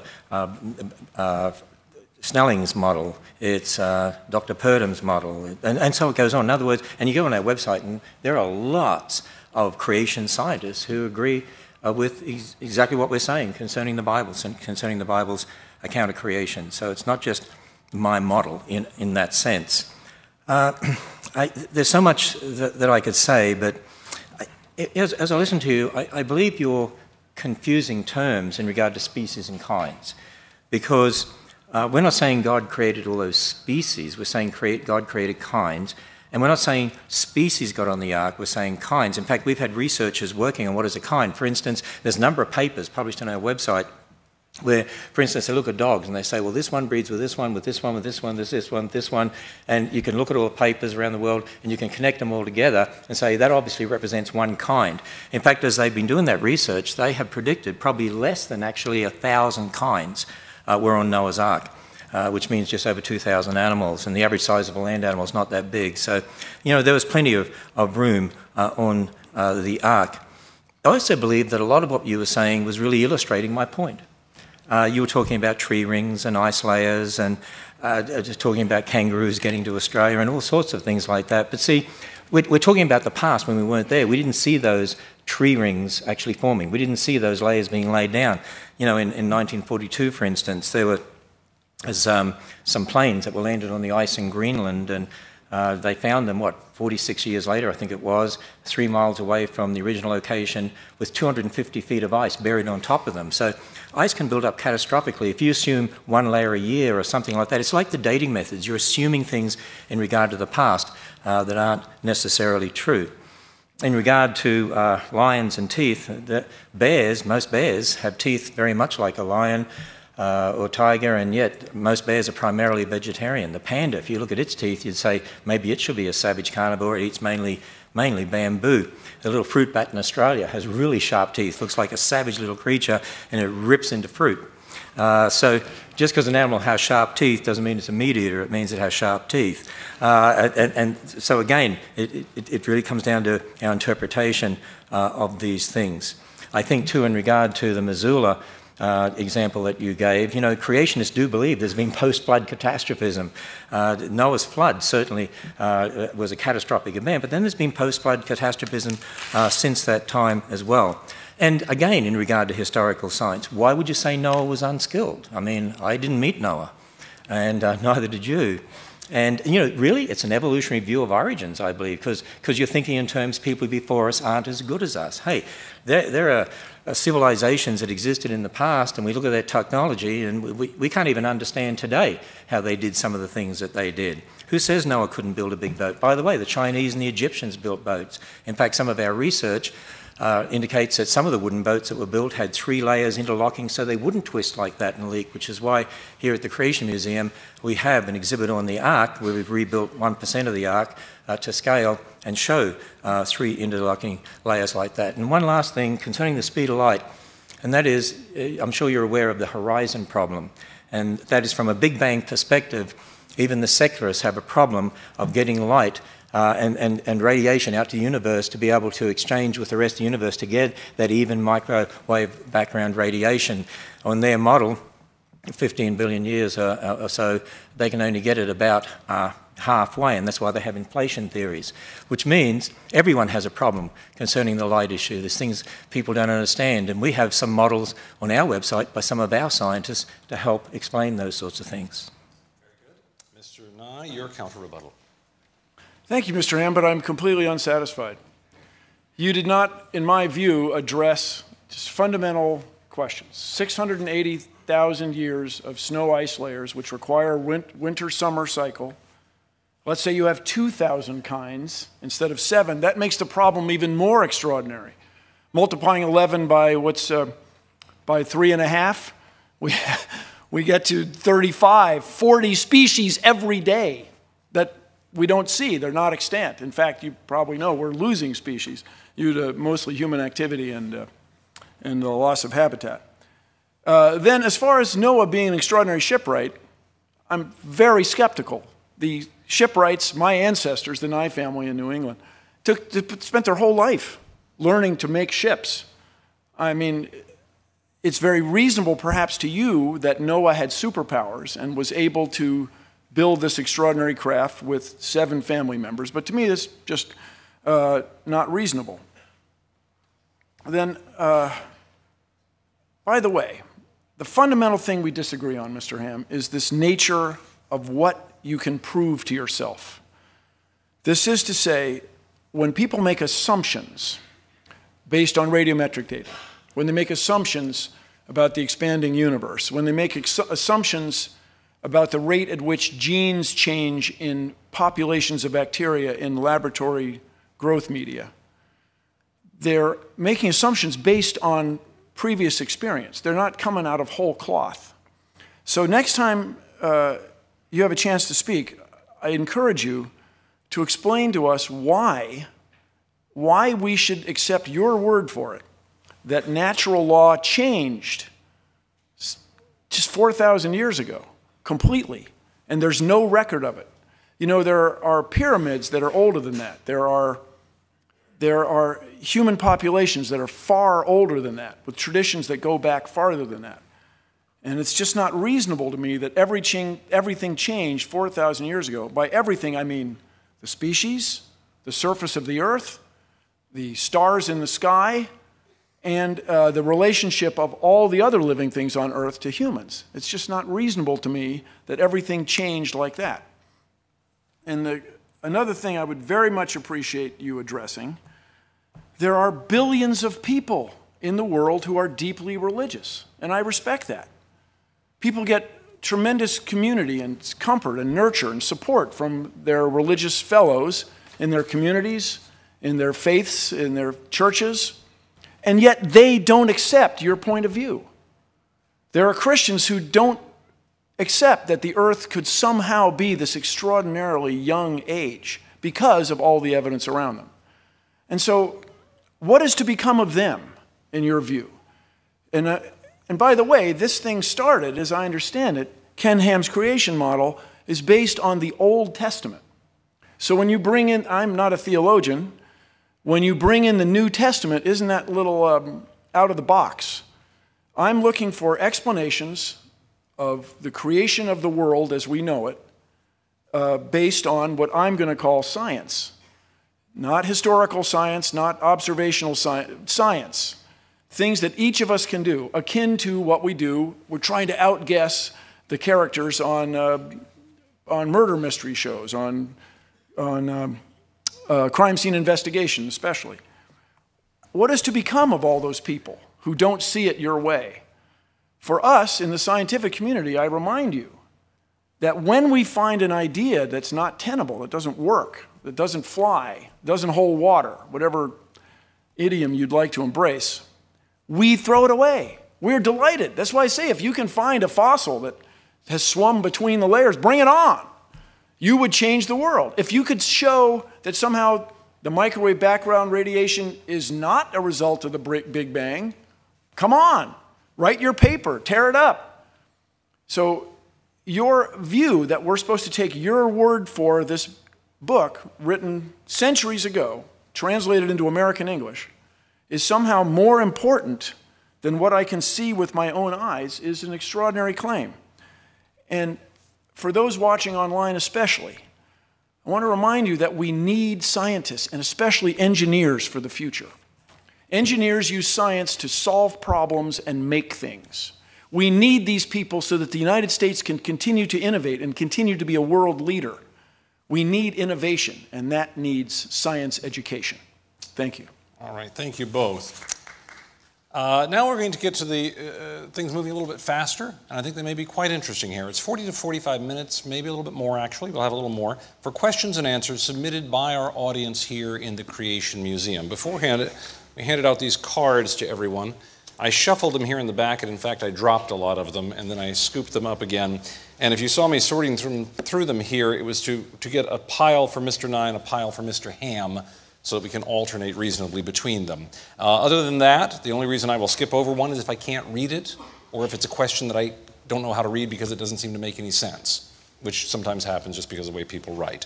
What's going to happen is we're going to go back and forth between Mr. Nye and Mr. Ham. Each debater will have 2 minutes to answer the question addressed to him, and then the other will have 1 minute to also answer the question, even though it was addressed to the other man. And I did pull one card aside here because I noticed it was to both men.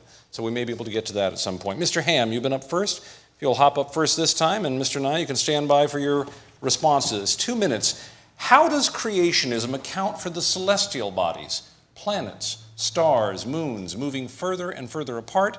And what function does that serve in the grand design? Well, when it comes to looking at the universe, of course, we believe that in the beginning God created the heavens and the earth, and I believe our creationist astronomers would say, yeah, you can observe the universe expanding. Why God is doing that? In fact, in the Bible, it even says he stretches out the heavens and seems to indicate that there is an expansion of the universe. And so we would say, yeah, that you can observe that. That fits with what we call observational science, exactly why God did it that way.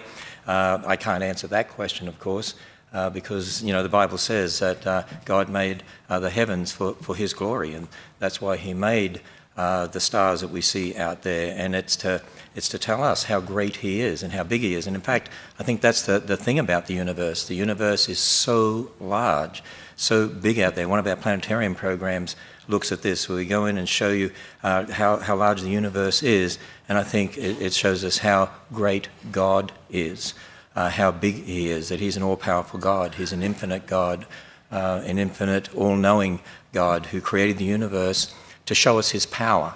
I mean, can you imagine that? And the thing that's remarkable in the Bible, for instance, says on the fourth day of creation, and oh, he made the stars also. It's almost like, oh, by the way, I made the stars. And just to show us, he's an all-powerful God, he's an infinite God. So I made the stars, and he made them to show us how great he is. And he is. He's an infinite creator God. And the more that you understand what that means, that God is all-powerful, infinite, you stand back in awe, you realize how small we are, you realize, wow, that God would consider this planet is so significant that he created human beings here, knowing they would sin, and yet stepped into history to die for us and be raised from the dead, to offer us the free gift of salvation. Wow, what a God. And that's what I would say when I see the universe as it is. Mr. Nye, 1 minute. Any response? There's a question that troubles us all from the time we are absolutely youngest and first able to think. And that is, where did we come from? Where did I come from? And this question is so compelling that we've invented the science of astronomy.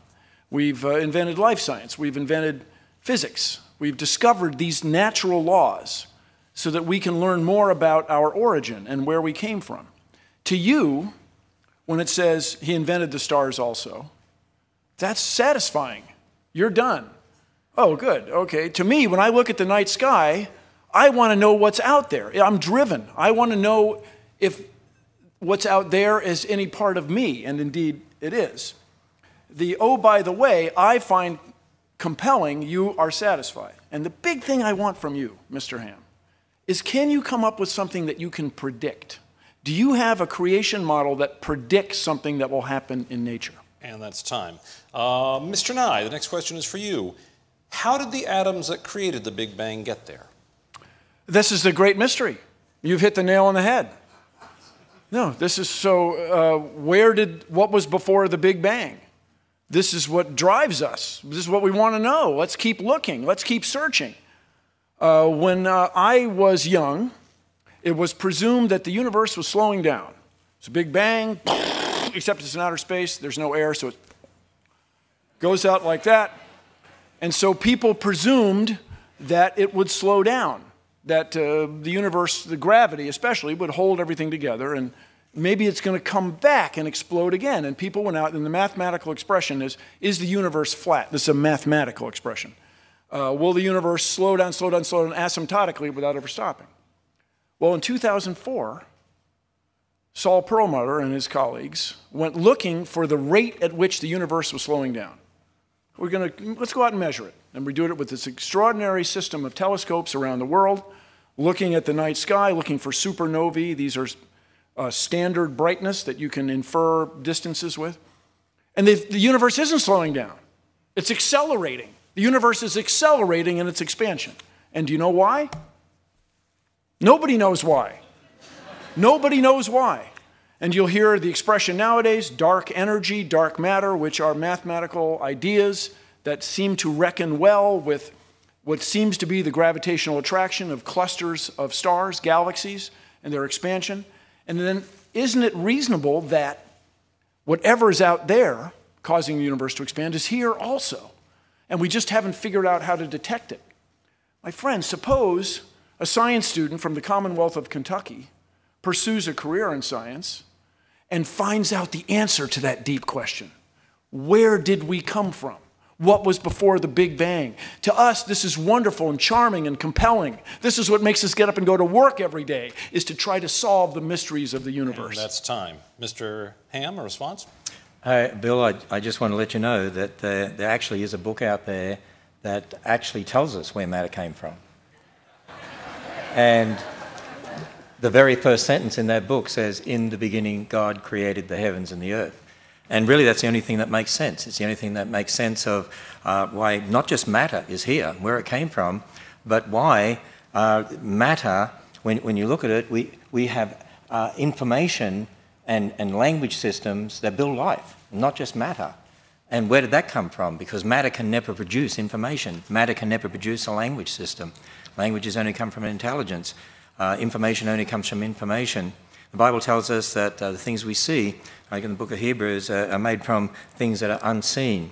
An infinite creator God who created the universe, created matter, the energy, space, mass, time, universe, and created the information for life. It's the only thing that makes logical sense. All right, Mr. Ham, a new question here. The overwhelming majority of people in the scientific community have presented valid physical evidence, such as carbon dating and fossils, to support evolutionary theory. What evidence besides the literal word of the Bible supports creationism? Well, first of all, I often hear people talking about the majority.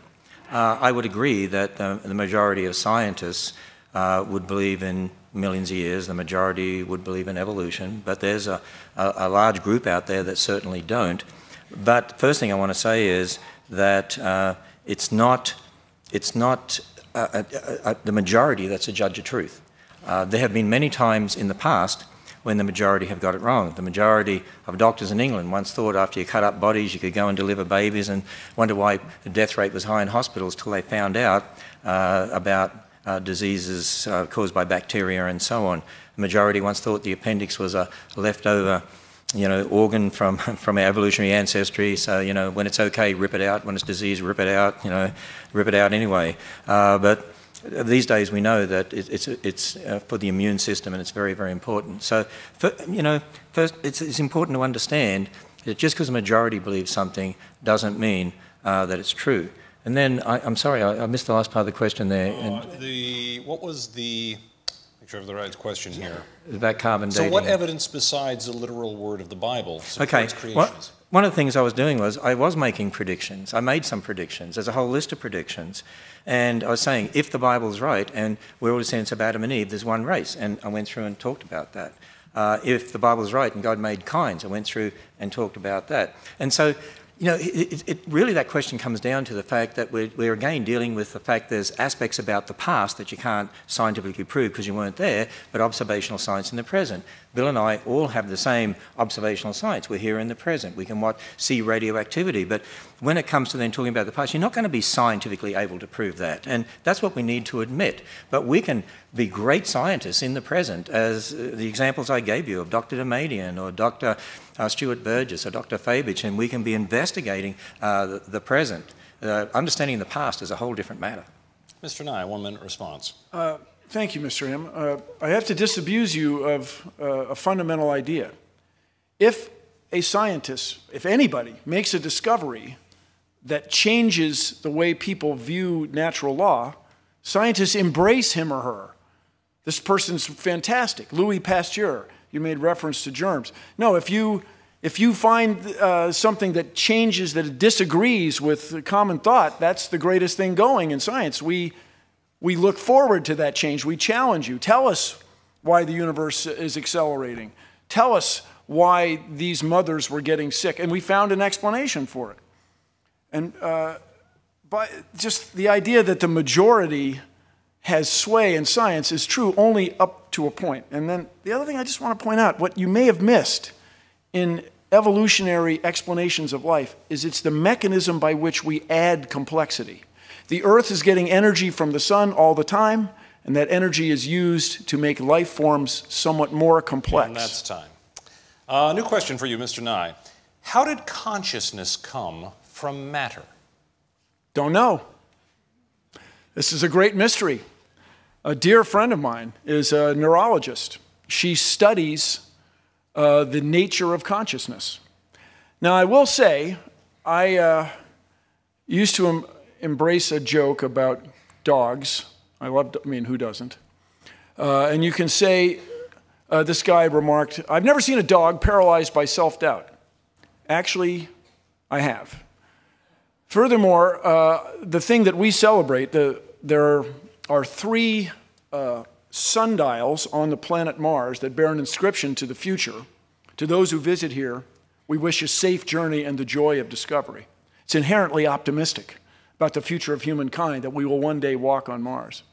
But the joy of discovery, that's what drives us. The joy of finding out what's going on. So we don't know where consciousness comes from, but we want to find out. Furthermore, I'll tell you, it's deep within us.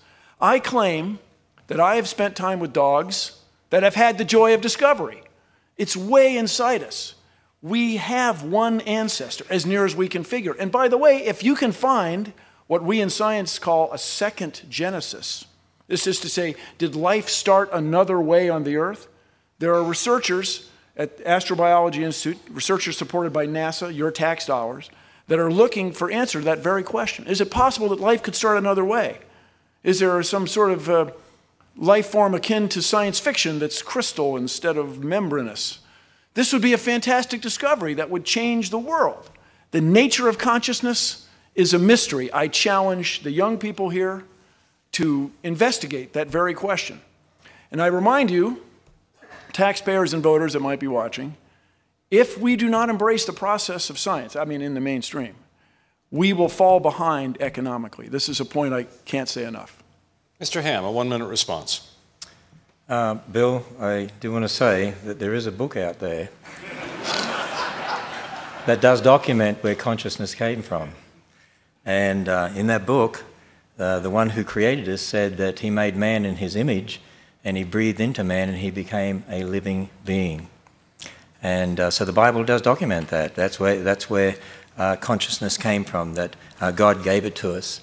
And the other thing I want to say is, I'm sort of a little, I have a mystery, and that is you talk about the joy of discovery, but you also say that when you die, it's over, and that's the end of you. And if when you die, it's over, and you don't even remember you were here, what's the point of the joy of discovery anyway? I mean, in an ultimate sense. I mean, you won't ever know you were ever here, and no one who knew you will know they were ever here ultimately, so what's the point anyway? I love the joy of discovery because this is God's creation, and I'm finding more out about that to take dominion for man's good and for God's glory. Time. Mr. Ham, a new question. This is a simple question, I suppose, but one that actually is fairly profound for all of us in our lives. What, if anything, would ever change your mind?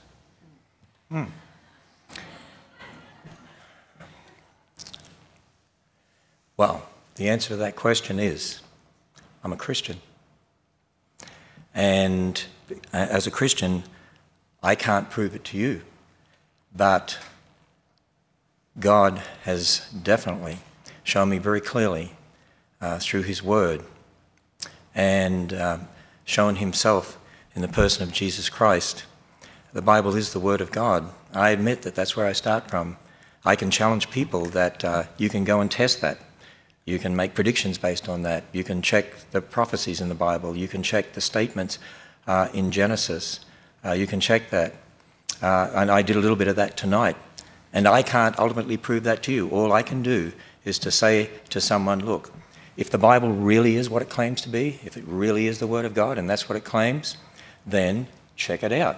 And the Bible says if you come to God believing that he is, he'll reveal himself to you. And you will know. As Christians, we can say we know. And so as far as the Word of God is concerned, no. No one's ever going to convince me that the Word of God is not true. But I do want to make a distinction here, and for Bill's sake, we build models based upon the Bible, and those models are always subject to change.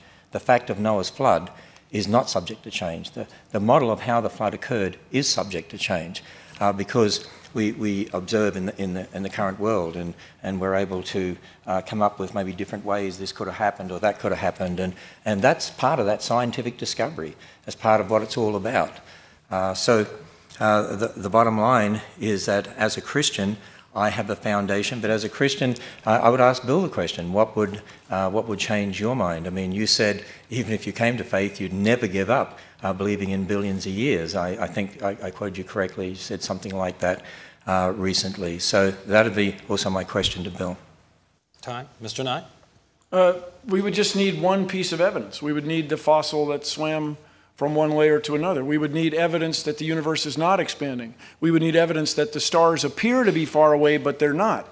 We would need evidence that rock layers can somehow form in just 4,000 years instead of the extraordinary amount. We would need evidence that somehow you can reset atomic clocks and keep neutrons from becoming protons.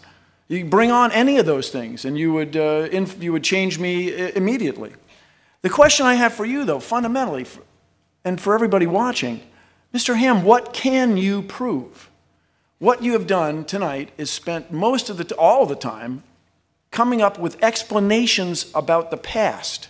What can you really predict? What can you really prove in a conventional scientific, or in a conventional, I have an idea that makes a prediction and it comes out the way I see it?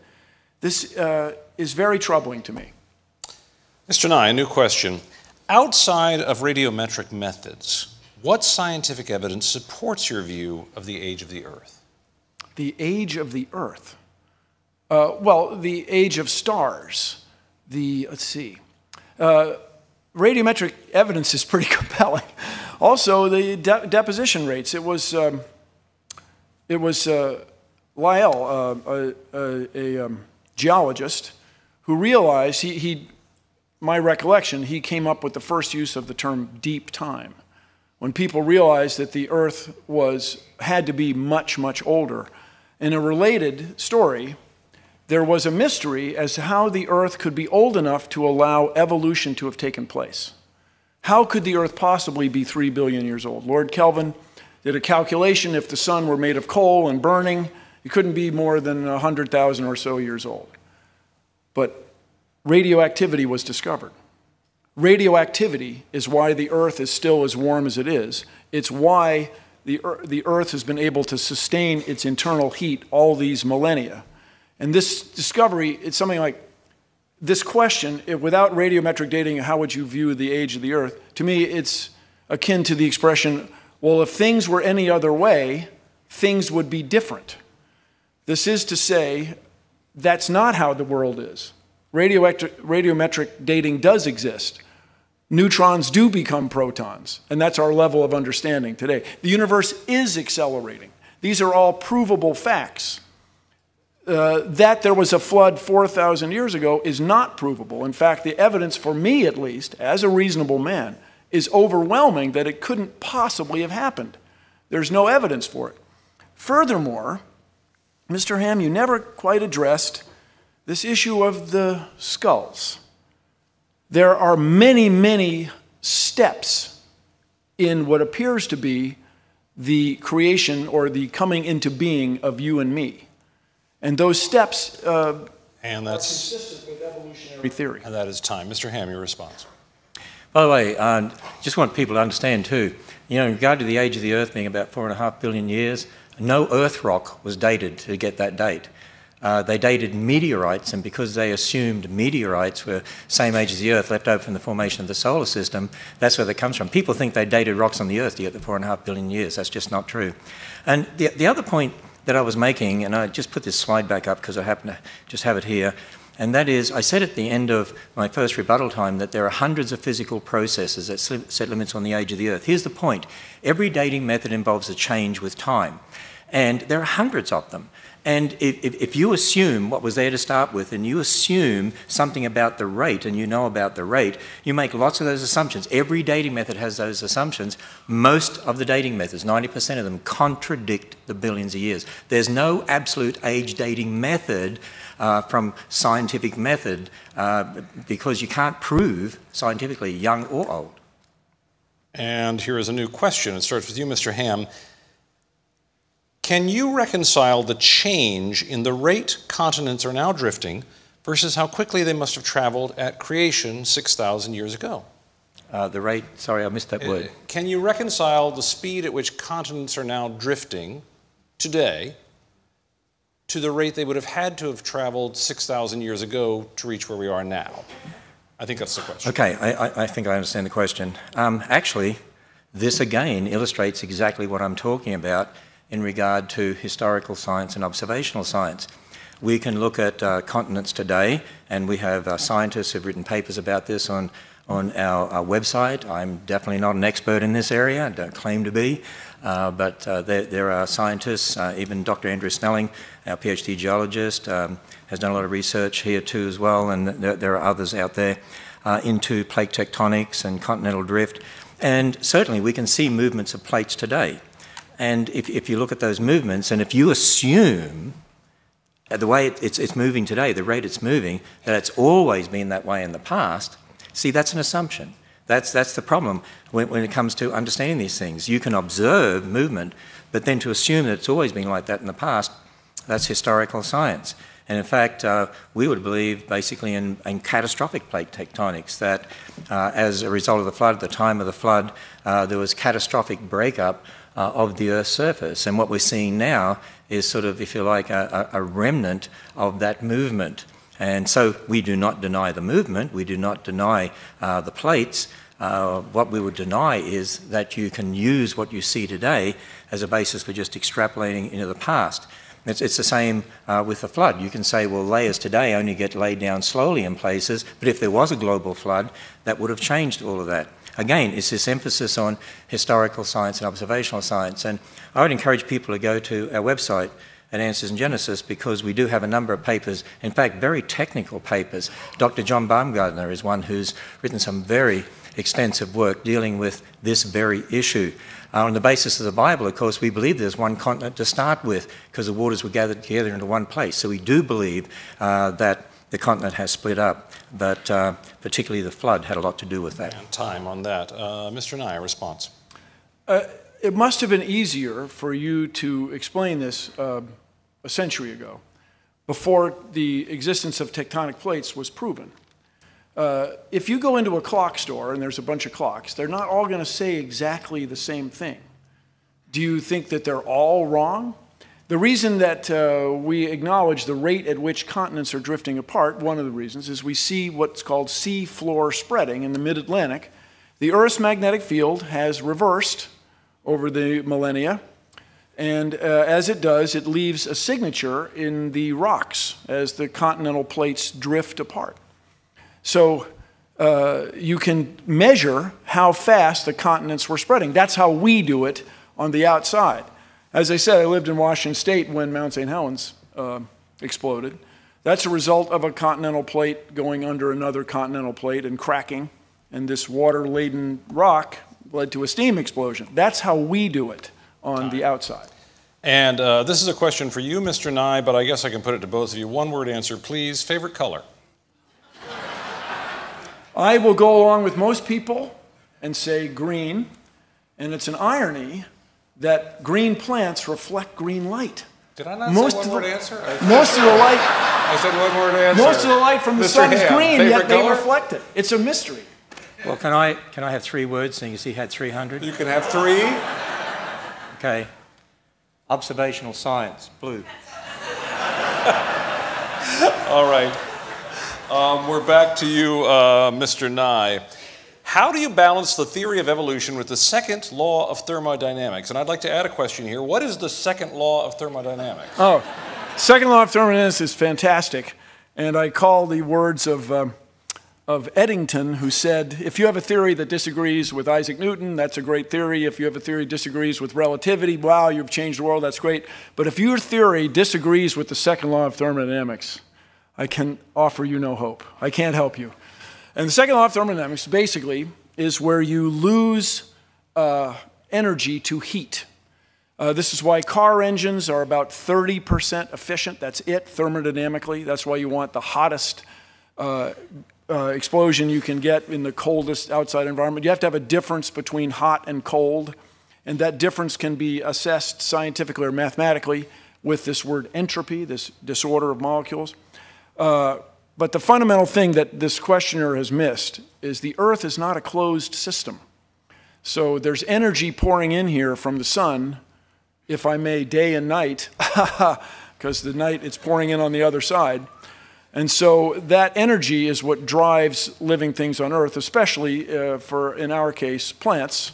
By the way, if you're here in Kentucky, about 1/3 and maybe 1/2 of the oxygen you breathe is made in the ocean by phytoplankton, and they get their energy from the sun. So The second law of thermodynamics is a wonderful thing. It has allowed us to have everything you see in this room, because our power generation depends on the robust and extremely precise computation of how much energy is in burning fuel, whether it's nuclear fuel or fossil fuel or some extraordinary fuel to be discovered in the future.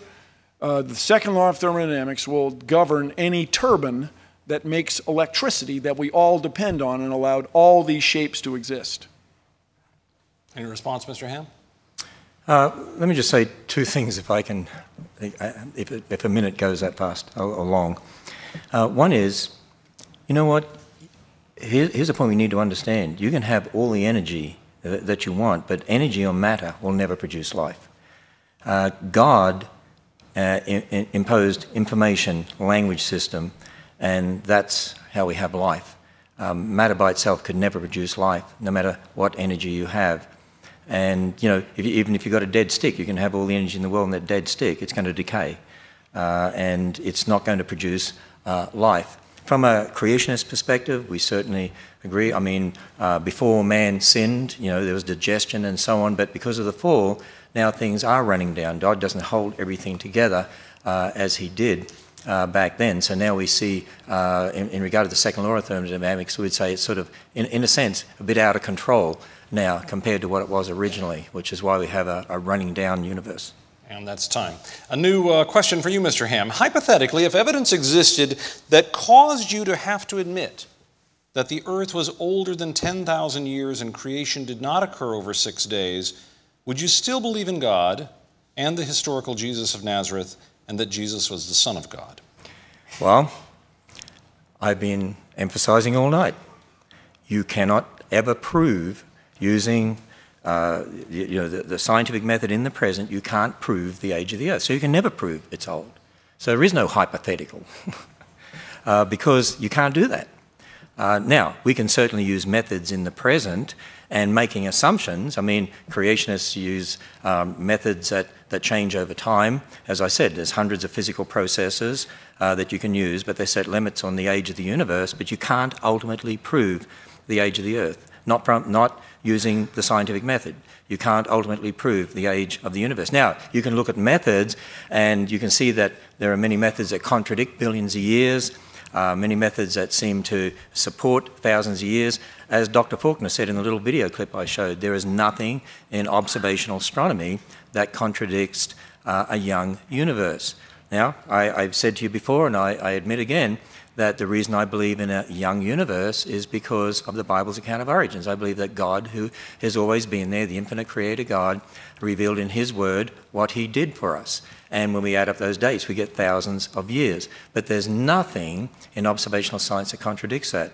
But as far as the age of the earth, the age of the universe, even when it comes to the fossil record, that's why I really challenge Christians. If you're going to believe in millions of years for the fossil record, you've got a problem with the Bible. And that is that then you've got to have death and disease and suffering before sin.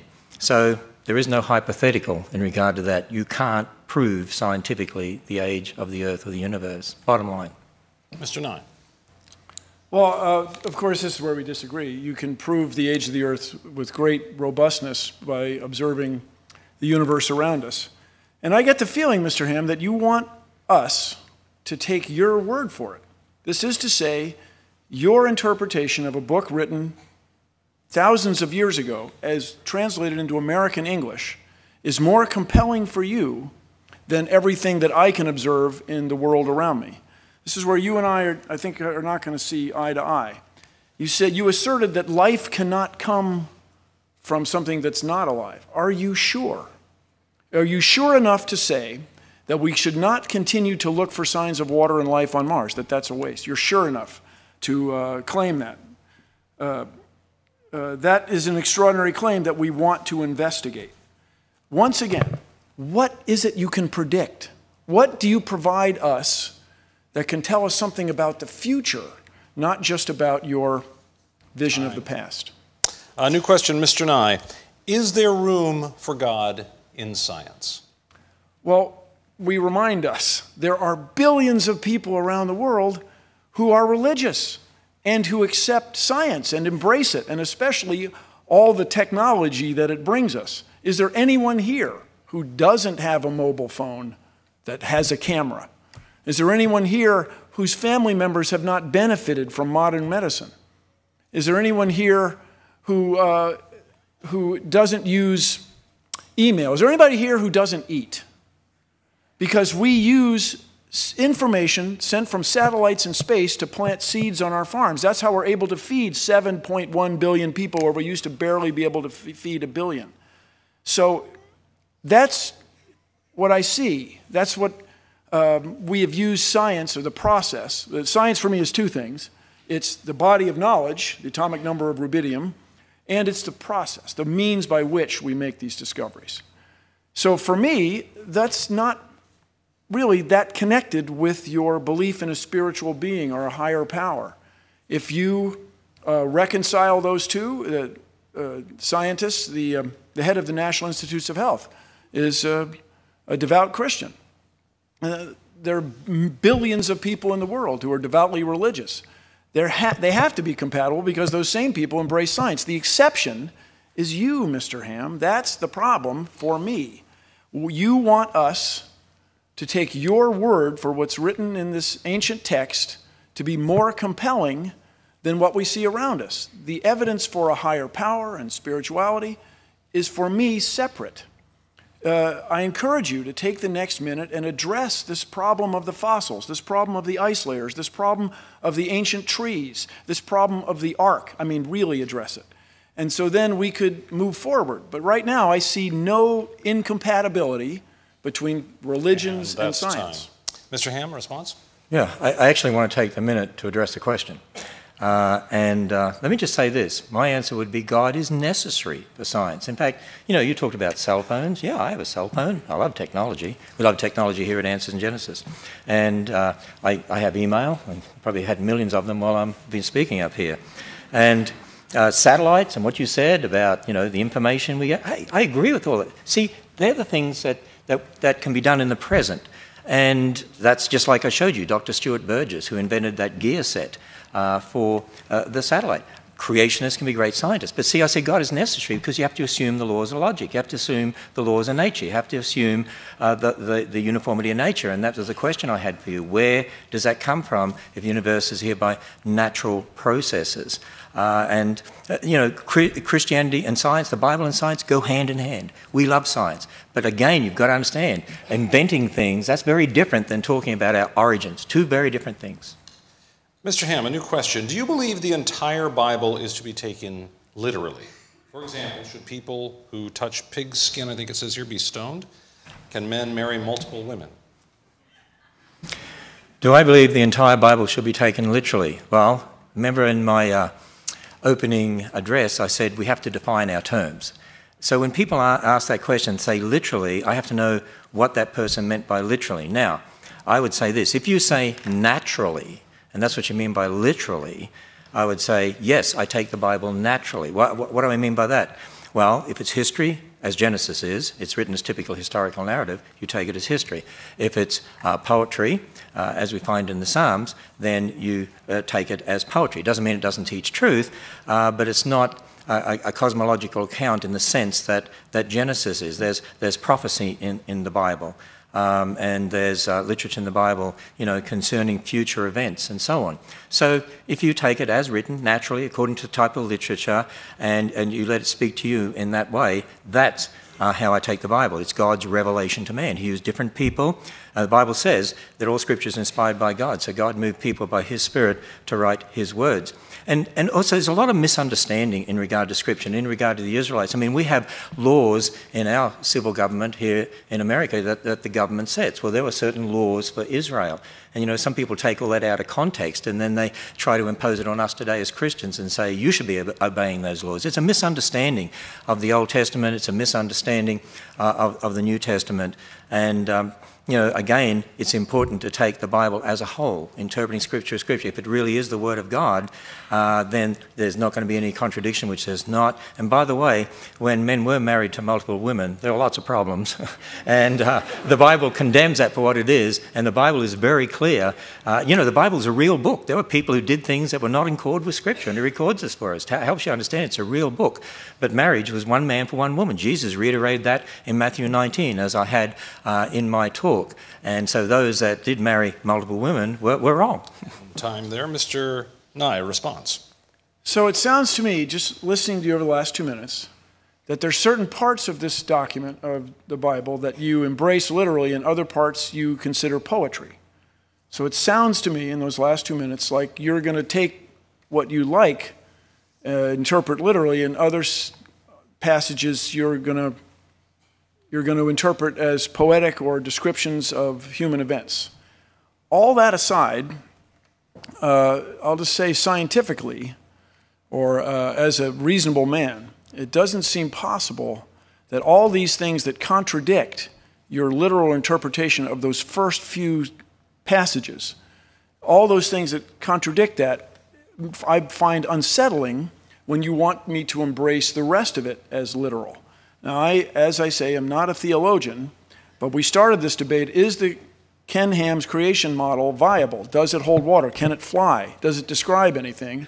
And I'm still looking for an answer. And time on that. Mr. Nye, here's a new question. I believe this was miswritten here because they've repeated a word, but I think I know what they were trying to ask. Have you ever believed that evolution was accomplished through way of a higher power? I think that's what they're trying to ask here. This is the intelligent design question, I think. If so, why or why not? Why could not the evolutionary process be accomplished in this way? Okay, I think you may have changed the question just a little bit. No, it's all good. The word-for-word question is, have you ever believed that evolution partook through way of evolution? I think I thought, but let me introduce these ideas for Mr. Ham to comment. The idea that there's a higher power that has driven the course of the events in the universe and our own existence is one that you cannot prove or disprove. And this gets into this expression agnostic. You can't know. I'll grant you that. When it comes to intelligent design, which is, if I understand your interpretation of the question, intelligent design has a fundamental misunderstanding of the nature of nature.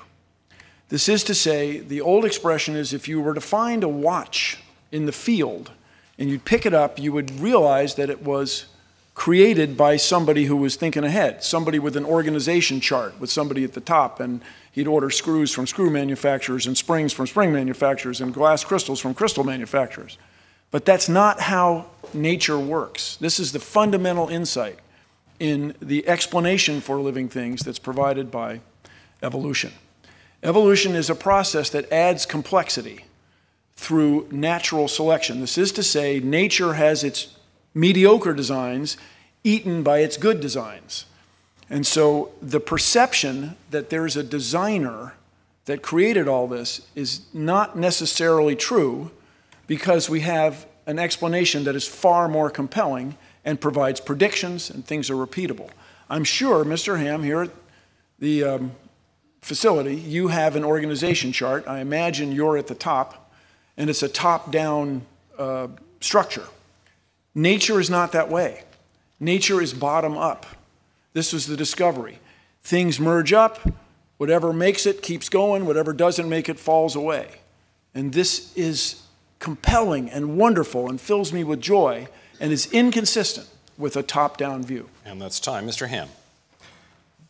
What Bill Nye needs to do for me is to show me an example of something, some new function that arose that was not previously possible from the genetic information that was there. And I would claim and challenge you that there is no such example that you can give. That's why I brought up the example in my presentation of Walensky's experiments in regard to E. coli, and there were some that seemed to develop the ability to exist on citrate, but as Dr. Fabich said, from looking at his research, he's found that that information was already there. It's just a gene that switched on and off. And so there is no example because, you know, information that's there in the genetic information of different animals, plants, and so on, there's no new function that can be added. Certainly great variation within a kind, and that's what we look at. But you'd have to show an example of brand new function that never previously was possible. There is no such example that you can give anywhere in the world. Fresh question here. Mr. Ham, name one institution, business, or organization other than a church, amusement park, or the Creation Museum that is using any aspect of creationism to produce its product. Any scientist out there, Christian or non-Christian, that is involved in inventing things, involved in a scientific method, is using creation.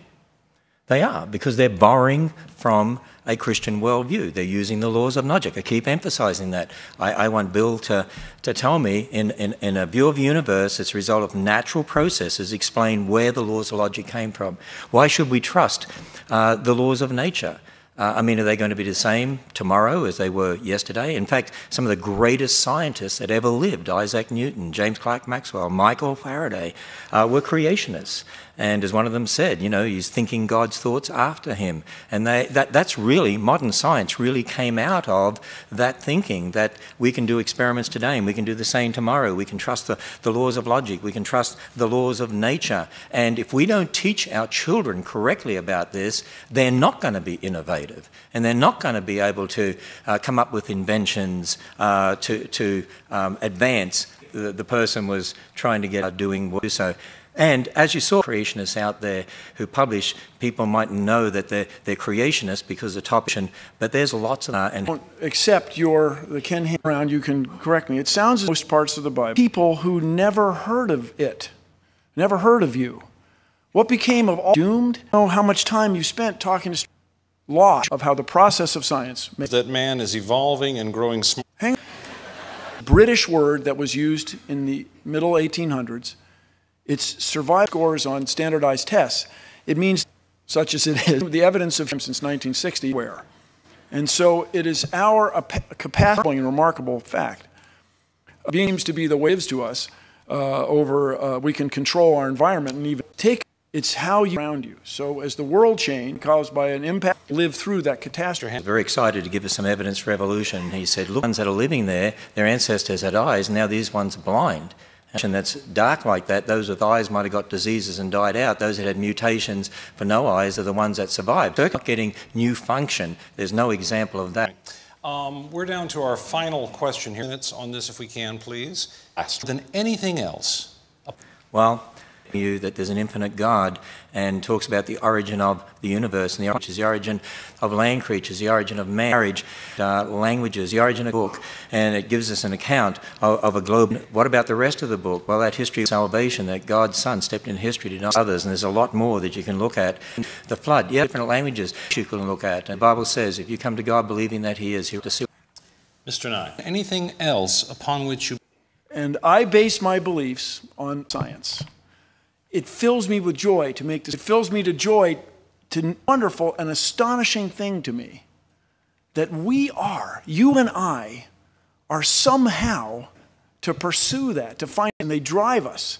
So the process of science, the way we know what's if we abandon the process, go to the next question, countries, other countries. And so we have to embrace science education. This debate will be archived at debatelive.org. That's debatelive.org, one word. It will be found at that site for several days, so you can encourage friends and family to watch and take it over. Thanks so much to Mr. Nye and to Mr. Ham for an excellent discussion.